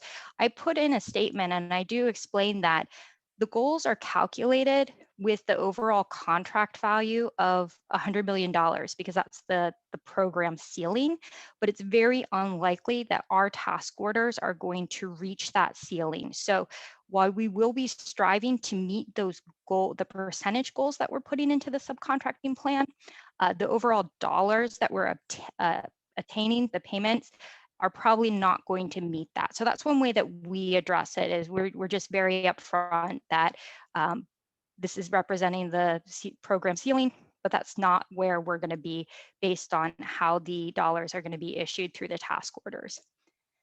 And I'm trying to talk fast because, like Jeff, no one usually wants to listen to us so much, so I could go on forever. So when NAICS codes are difficult to identify, yeah, I find Google is my best friend. That's my secret to answering a lot of questions. It's just Googling very well. And we're very lucky that our subcontracting department is very insistent on detailed scope of work. And so that's very helpful for me to understand what is a subconsultant actually going to be doing for this project, and just getting that additional detail is very helpful when I'm trying to figure out what NAICS is really applicable to their work. So just having a conversation a lot of times answers so many of the questions that pop up, and that's one of them as well. So one of the questions is, if we can't meet a goal, that's been specified in a solicitation, what do you do? And are there circumstances that it can be justified? Not as prevalent on our DoD work, but we do have an advisory services arm, does a lot of work for Department of Transportation. And some of the work that we do is advising Department of Transportation what their standards should be, training the experts at DOTs across the country, helping them to create best practices. So we have PhDs who are doing that, and their sub-consultants are professors from universities who they're also national experts who are coming together.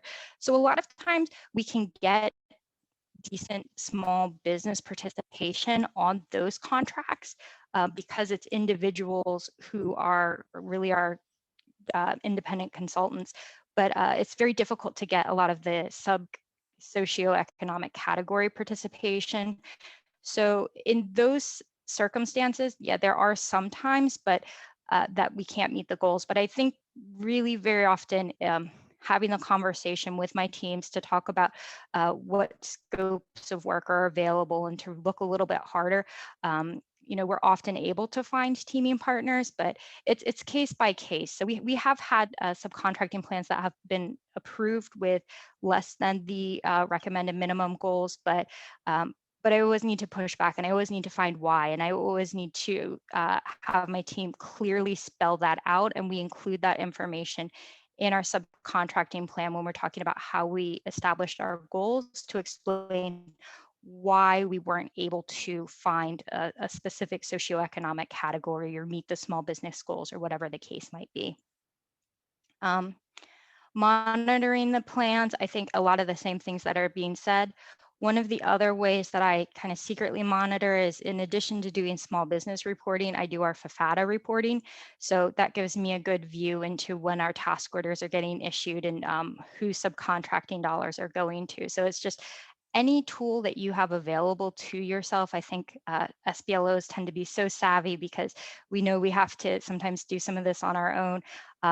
use that to your advantage. And so anytime you can touch your project to find out what's going on with the small business subcontracting, I definitely do that. So I can help monitor a little bit more, just to get a peek into what is going on with the subcontracting, and then have those conversations with my team as I need to.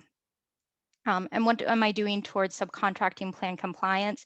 I'm really starting to have a lot more one-on-one conversations where I'm setting up a meeting that once the plan is drafted, to have a discussion to remind my project teams that we're making commitments in this plan. I'm making the commitments as named as the SBLO. And so making sure that they understand what those are and that we're following through on them. And, raising that this is material term of your contract. We could have liquidated damages if we're not following it. So we need to work together. This has to be collaborative. It can't just be me and it's not just them, that we have to work together to make sure that we're meeting those commitments that we've made in our subcontracting plan. So like if we don't have a small business named for a specific scope of work that comes up on a new task order, that's when we need to get together and we need to do the outreach. We need to see if we can find another small business to add to this contract to perform that work.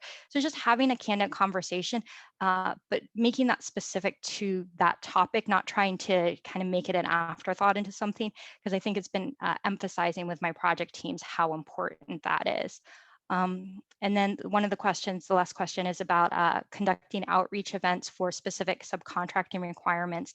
And I touched on that a little bit, that at the federal level, we are not really doing that because we have so many IDIQs that we're just constantly doing outreach, that we don't do a contract specific one.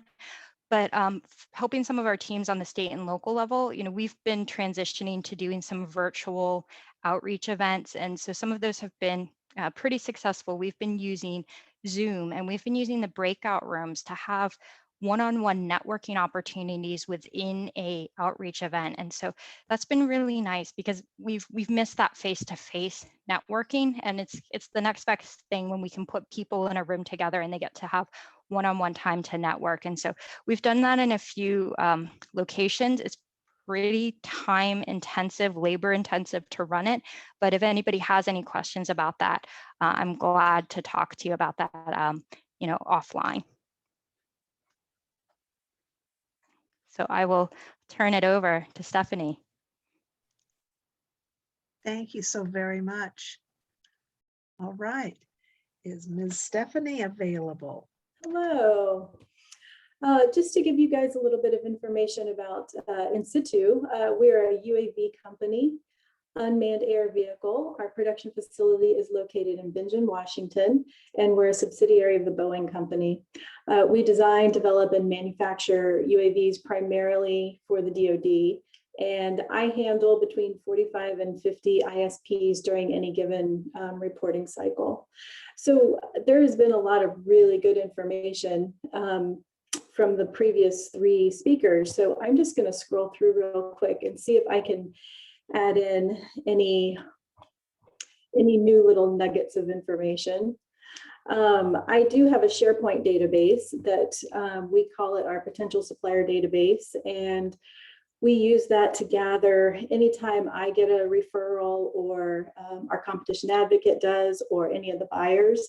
The buyers have been really good about circulating new suppliers just in case other people haven't heard of them, but I have a repository where I keep everything. And so if we do have an instance where we are going to do a competition, that's the first place I start.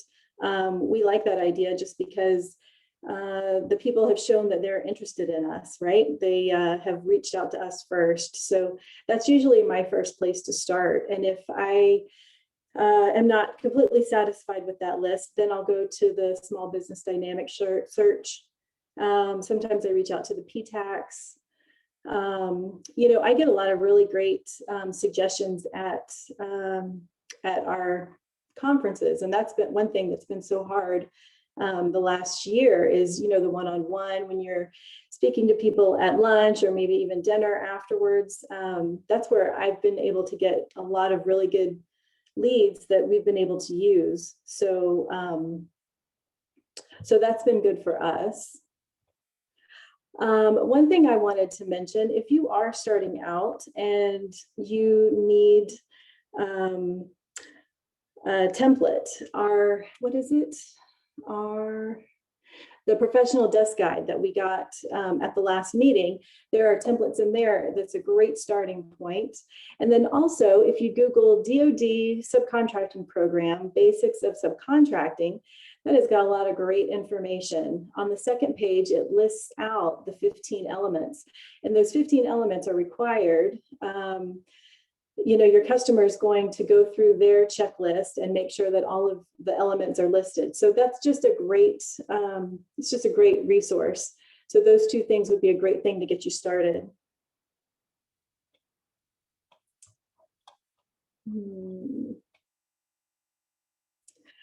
There was a question about if you cannot meet a goal, and we have a fair amount of contracts that are spares contracts, and those are tricky because it's just a mixed bag of parts. It's not an all-up unit where I have a nice spread of socioeconomic categories. So and a lot of times they're not much higher than the required minimum dollar value. And so if that's the case, there's a good chance where I might have only smalls, or just not a place where I'm not reaching most of my categories. And so in my template, I've got a matrix that shows the categories and the dollar value and the percentages. And then right above, I put in a paragraph. Due to the limited scope of this effort, there are limited opportunities or no subcontracting opportunities for the following categories. And that's worked well for us in the past. Let's see.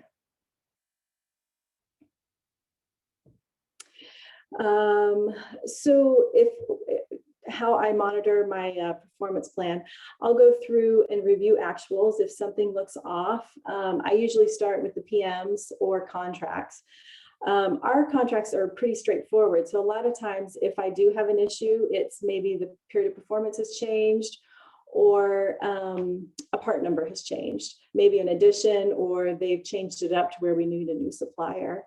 I also can run floor reports to show what deliveries have happened, and that's by part number. So that's a really great thing that's come in handy for me in the past. But basically, I just work really closely with my PM and contracts, and that seems to alleviate a lot of my performance issues. Let's see. So in order for us to be compliant with our subcontracting plan, there are a few things. The 52219-8 utilization of small business concerns is required on all contracts, regardless of size. And so we have a system that the buyer goes in and they put in a contract, and it flows down all of the FAR requirements that are in the that came to us in the contract. And one of the things that we did is it's a setting in our system that makes sure that the -8 is going to flow down. So we don't leave it up to the software to make sure that it's in there. Sorry, I'm not explaining that correctly. We make sure we put it in the software to make sure that it will flow down, that it's not something that's going to inadvertently get missed. We also, on the buyer checklist, we have something called an if not, why not statement. So in that case, it's just another check for the buyer to be able to, so we know that the buyer has looked at it and has thought about small business. Okay, so one more thing is we have a determination business classification form. And so that's something that we have the suppliers fill out yearly. So that's a yearly thing that they need to do with us. And so it shows what their socioeconomic category is, and they sign and make it official. And so I review it, or our coordinator reviews it. And so we'll look to make sure that it's the same in SAM and what they said last year, just to get a clear understanding that we're all on the same page, because things change over the year. A lot of times what I find is that it's just a new person filling out the form, but it is a good way for us to verify, just an extra check to verify that it is what it says it is. Also on our checklist, we have, if the buyer has a PO that's over $750, then, and the supplier is large, then we have it on the checklist that they need to provide a small business plan from that company. So, so our checklist really, it does what it says it's supposed to, right? It checks everything to make sure that all the I's are dotted and all the T's are crossed. I think I've kind of gone through my questions. I am ready to turn it over. Back to you, Kay. Thank you very much. Excellent information. Well, we've got a few questions that came in while you guys were sharing information. Let's see. Here's one, and I want to thank each of you because you guys are each very knowledgeable, and it's important that we know who we can reach out to with some of our questions. So thank you very much for being willing to participate in the panel. Okay, one of the questions we've got here is for Melinda. If you didn't already cover this, are we ever tied to specific names of vendors from our plan? And actually, I'm thinking this could probably be for any of you. Or if a small business becomes non-responsive, do we need to notify the contracting officer legally when this happens? So when we have vendors that we have put a firm commitment to, and for whatever reason, for instance, when we're building a bridge, we and you start at the beginning there and you go through the first part of it, and then everybody gets shortlisted, and then you go into the next part. What happens there is by the time you get ready to do the project, one time we didn't have our electrical contractor because they were too busy. So then you have to, of course, go out and we got new quotes. And then this contractor was not the same certifications as the other one we had. And what we did is we wrote a letter to the contracting officer to let them know that we made a change in our electrical contractor that we had a firm commitment to. And they were this certification, and the new contractor has these certifications, and this is going to affect our goals. I don't know if that answered everything in that question. I wanted to add on to that I do believe, and I do this, but I believe it's in the FAR now, that if you've named a small business in your subcontracting plan and you did not use them, when you're filing your final report, if you haven't already done it in a prior ISR, that you need to explain in the remarks why you have not utilized that small business that you had planned to and made that commitment to. So at least by the final ISR, if you haven't used them, you do need to notify your contracting officer. I think it's actually, and I don't know if this is different with different places, but in ours, we're to notify the contractor within 30 days of issuing a contract to another person who maybe we had a firm commitment, with the other group. So, and you have to send a notification to the small business that was named in your plan as well. That's the way I understand it, from our standpoint. Maybe Jean knows a little bit more about that. Yeah. Yeah, it's a tough, that whole issue is really, really tough, and how it's interpreted in different offices is also something that is a bit of a, sometimes a little confusing. Mid-Atlantic might interpret it a little bit different than Southwest in NAFAC. But that whole thing is, the whole issue of naming is a real complex thing for me in construction. And a lot of it is I believe that oftentimes we're being asked to make a decision without any data. The data that I need to make a good decision comes to me during the bid. And the bid is one day. And it shuts off at 2 o'clock most of the time, no matter what region you're in for the most part. So because subcontractors are afraid that people are going to shop their prices, and vendors do the same things. So the electrical suppliers that supply the supplies for the electrical companies will often hold the pricing on the supplies till like 15 minutes before the bid closes. So you can imagine we've got this shower of bids coming in within the last hour of the bid on bid day. And now we have to try to incorporate that into a participation plan and a subcontracting plan. It's really complex. And most often, the only way that we can hit the deadline is we make our best guess. It's our best guess that we can get based on past performance from the communications that we've had. But we'll have people who commit to say they're going to show up and bid. And on bid day, we don't hear anything from them. So it's really the timing of it, of having to submit this, is the issue. I don't disagree at all with the intent of it.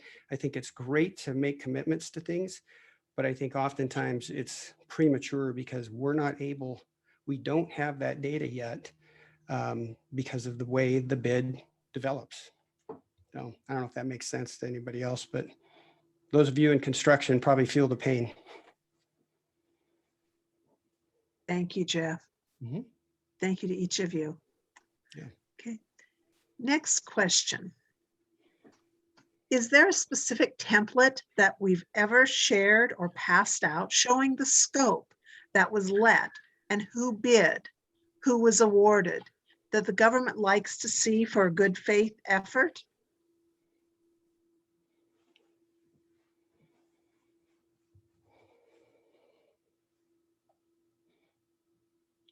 Well, I don't, and I'll speak real quick on that. We always share in our plan. It's added information that goes into the areas where we can give an explanation on our subcontracting plan. We always tell the government how many bid invites went out for each of the different socioeconomic groups. So let's say we sent out 1,500 for small business, then we would say, and sometimes we include this part of it and sometimes we don't. We'll say, and out of that 1,500, 150 accepted the bid invite. If they allow us to turn the subcontracting plan in after the bid, I can tell them how many people bid and how many of them were even competitive. And we'll say that in the subcontracting plan, but I can't do that unless it's, we're allowed to turn in the subcontracting plan after the bid, but prior to the award. But we can get that granular, but we don't name them. If they wanted the name, we could give it to them. I'd tell them who we carried. That'd be fine as well, so. Thank you. Mhm. Thank you. Okay, I've got one more question here, and then we're going to turn it over to Gene Snyman to share the information on ESRS and how to get some data and information on that. So the next question for the panel here is, do you find difficulty helping suppliers understand they cannot use NAICS code starting with 42, 44, 45? When you encounter this, what is a good strategy to help them understand they need to use their manufacturing sector NAICS?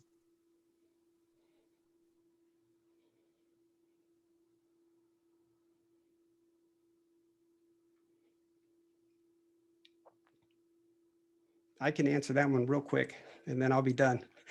We don't buy hardly anything. We don't self-perform work. We subcontract out everything. So that's not really something that we encounter. Okay, it's something that I do encounter.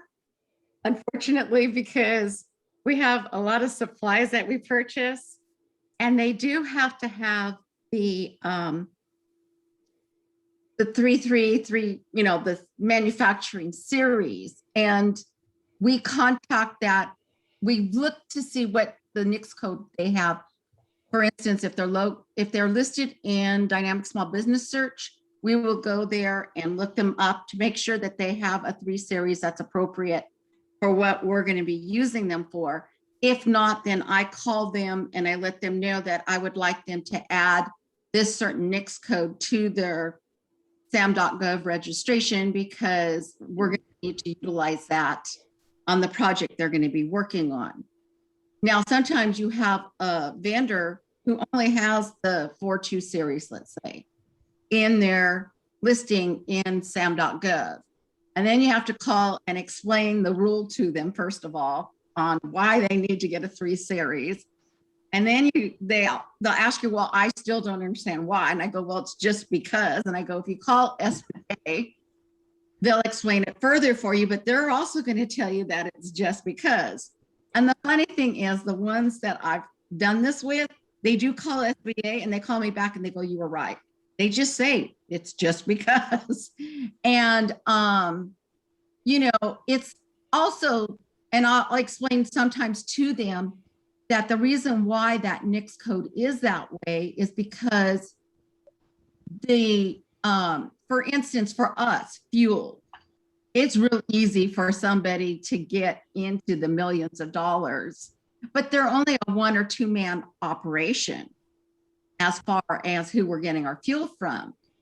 And one of our fill ups could be over $300,000. Okay, so it adds up really fast. So the NICS code in the 3 series then brings it down to having how many work in the office, or how many you have hired. And that then allows them still to stay as a small business. So that's why that manufacturing code is there. I can explain that, and it really makes sense when you explain it to small businesses. So the reason for the NAICS code in this purpose, and it goes out to FPDS, is because Congress wants to know what we're buying, not necessarily who we're buying from in this context. So that's why the retail and wholesale NAICS codes are not used.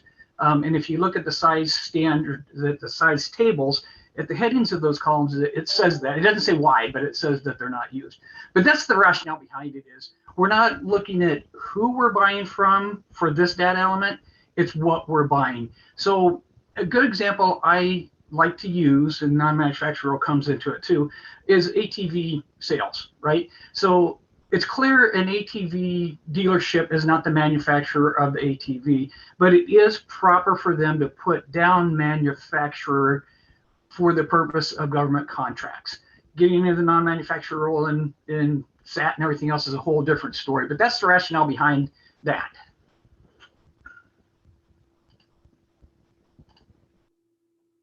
Thank you very much. I think that added some good information, some good background information.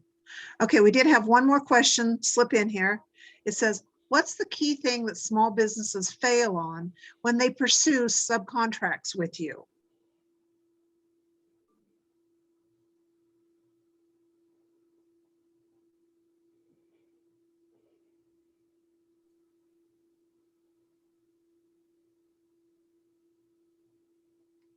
Sounds like small businesses that do not fail on anything because it's all quiet. One thing that we have noticed, when people send in the potential supplier form, it's got the DUNS number on there. So that makes it really easy for us to do more research. But if I meet somebody at a conference and they just hand me their card, if it doesn't have the DUNS number and their company name is a little bit generic, sometimes I go back to my desk and then try to do research and I can't necessarily find them. It just makes it a little trickier. So one of the things I love is when somebody hands me a business card, or if they send me an email and it's got their DUNS number already on it. Just a little nitpicky thing that I've noticed over the past couple of years. I think for us, one of the things, and it's not the subcontractors necessarily, because sometimes they don't get to the stage when this happens, but being AE, we talk about engineering, some of these broader level professional services. I think sometimes small businesses are trying to oversell that they can do everything and that they can work in any geography, and that's not always the case. And so I always want small businesses, and I ask them to be really specific, and I'm always looking for specific answers. And if they can't kind of give me those specific answers, it's hard for me sometimes and our project teams to figure out where they'd actually fit in teaming with us. And so if we don't have a lot of confidence in their ability to support us on a specific project, we're not going to put them in our subcontracting plan. So I think it's not necessarily our sub-consultants that are failing us, but it's just getting to the team. It's making that connection of how we're going to work together. I would say not a lot of small businesses fail when they work for us. They're vetted pretty well prior to them actually getting to the job and doing a scope of work on a project. I think it's more just some assumptions that small businesses make at times. I do a lot of outreach, and a lot of the small businesses say, hey, what are your opportunities? And they don't understand completely that just because they're a small business doesn't mean somebody's just going to hand them a job. They have to bid, they have to be competitive, they have to do their due diligence to show that they can be trusted. Can they be bonded? You know, what's their safety record? All this stuff. And so on the front end, I think that that's probably the thing that eliminates most people, is that they haven't really thought through a lot of that. Working in a private sector or whatever, or working in a construction, doing residential work, you wouldn't have any of that kind of stuff, but it's a lot more complex when you get into DOD. With what we do is with DOD. So yeah, that making the assumption that they're going to get a job right away. Most of our jobs, if they're depending on where they are at in the project of where their scope of work will be performed, at what time in the contract, it could be 2 years after they turn in a bid before they show up on a job. It can be 6 months, it could be a year before we are awarded the project. And then it goes into design for another minimum of 6 months. So them wrapping their head around that can be pretty difficult. They want to know, well, when is the job going to start? And if you tell them a year and a half, it's like, oh, how am I supposed to price that? We go, exactly. That's how we have to price it. So, yeah. And going where you said you get to the contract at the point of where they're finally able to work on that part of the scope. And it is 2 years down, okay? Mm-hmm. And I remember one time my project manager calls me frantically because he lost his paver, he lost his striper, and he lost the person who was going to do the gutters or whatever they call that part. Mm-hmm.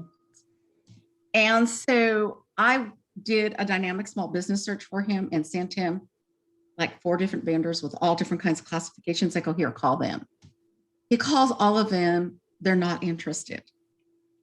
So instead of, I'm like, okay, this is really great. I just went to the yellow pages and I went to each section and I called up the companies and I go, are you a small business? We're bidding on, we have this project and we actually have work that we need performed. And you have to be able to get on the base, first of all, okay? And I found them 3 in each section that said, yes, we would be willing to quote really fast here and get you a quote for working in these areas. And then he went and called each of them. They all sent their bids in and quotes really fast. And the nice thing is 3 people got a contract within 2 days, so it worked out really great. But sometimes you have to go and sometimes I've used the yellow pages a few times. So just as an FYI. Thank you. Thank you very much. And thank you for sharing how flexible you have to be sometimes and creative. So thank you. Well, that wraps up the questions we've got. Thank you, team, for participating and answering the questions. Let's migrate over to Jean Snyman. If you can go ahead and come back on and share the screen that you were going to share, and we'll learn more about ESRS and how to find the information that people were so interested in obtaining. Okay, Jeremy's going to have to take that screen down.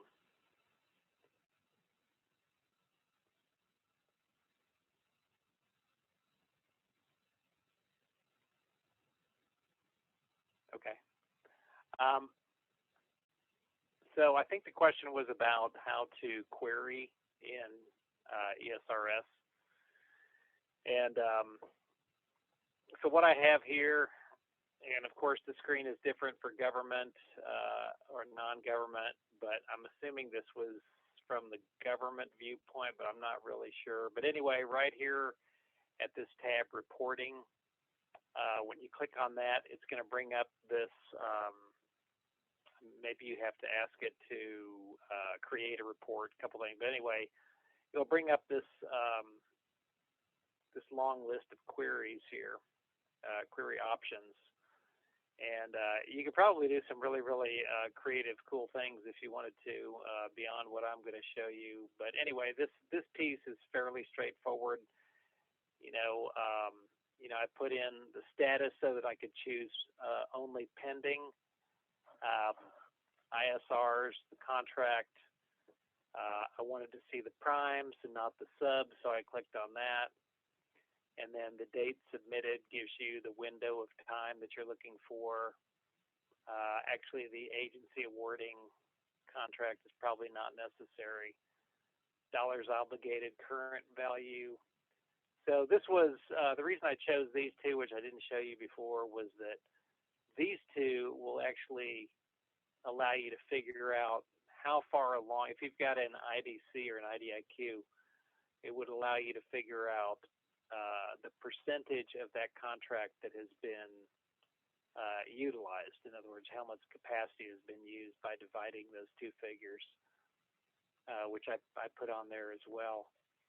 And what I do with that, I didn't show you that piece of it. What I do with that is to say, basically to filter out the zeros. So if there's been no obligations, then there's no point in figuring out the rest of it. So,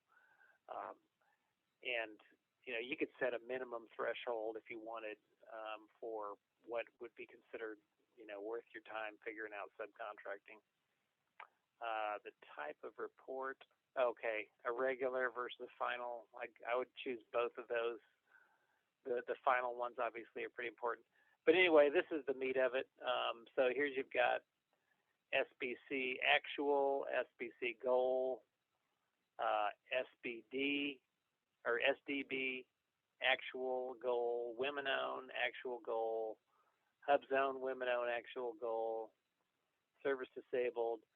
And then if you click the remarks, it'll actually give you all the verbiage that was typed into it by the SBLO.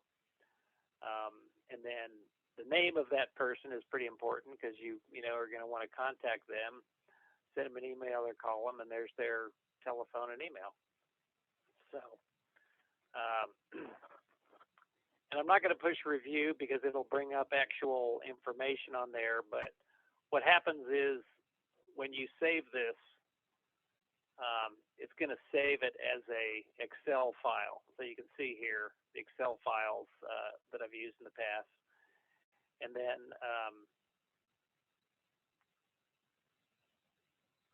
if you hit review, it's going to it'll print out a copy of the report for you, and so you can review it and make sure you got the right stuff that you want. If you don't have it correct, it'll bring you back to the screen, let you tweak it, and then eventually it will give you the ability to export it into Excel. And then once it's in Excel, then you can manipulate it however you would like to. So that's how I did that. And I will send this back.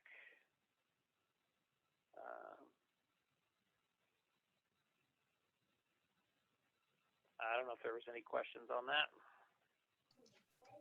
Thank you, Jean. We'll give folks a moment. And while they can be compiling any questions, if they've got questions, also, another feature that we're going to offer this afternoon that we usually offer in person, but we're not in person this time. If you would like to stay on a little bit later and join in chatting with one another, please put yes next to your name in the chat box and send that on into panelists. We will get you transitioned over to where you have the ability to unmute yourself and I think turn on your camera as well. So if you're interested in staying on, please do. And otherwise, we want to thank you for attending and participating and supporting the DoD Pacific Northwest Regional Council. We truly appreciate your interest and your support and the information that's been shared, the questions that have been asked. We couldn't be here without all of you, and we greatly appreciate each and every one of you. Plan to do this again in July. So until then, look forward to hearing from you or seeing you soon. And again, if you're interested in participating in an after session chat, just put yes in the chat box and we'll get you converted over so that you can join in with us. Look forward to seeing you. Take care, everyone. And who knew last year when we met in person would be one of the last times we'd all get to see each other and learn the new way of not shaking hands, which quickly went to the new way of not seeing people in person. Hard to believe that was already a year ago, but thank you again, and we will see you soon.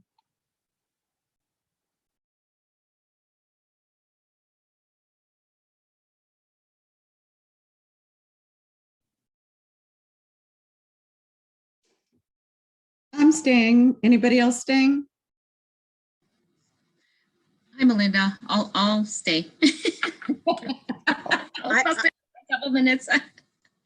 Yeah, we've got some new ones that'll be joining us this time. It'll be nice. Is it? I'll stick around. The whole screen for the.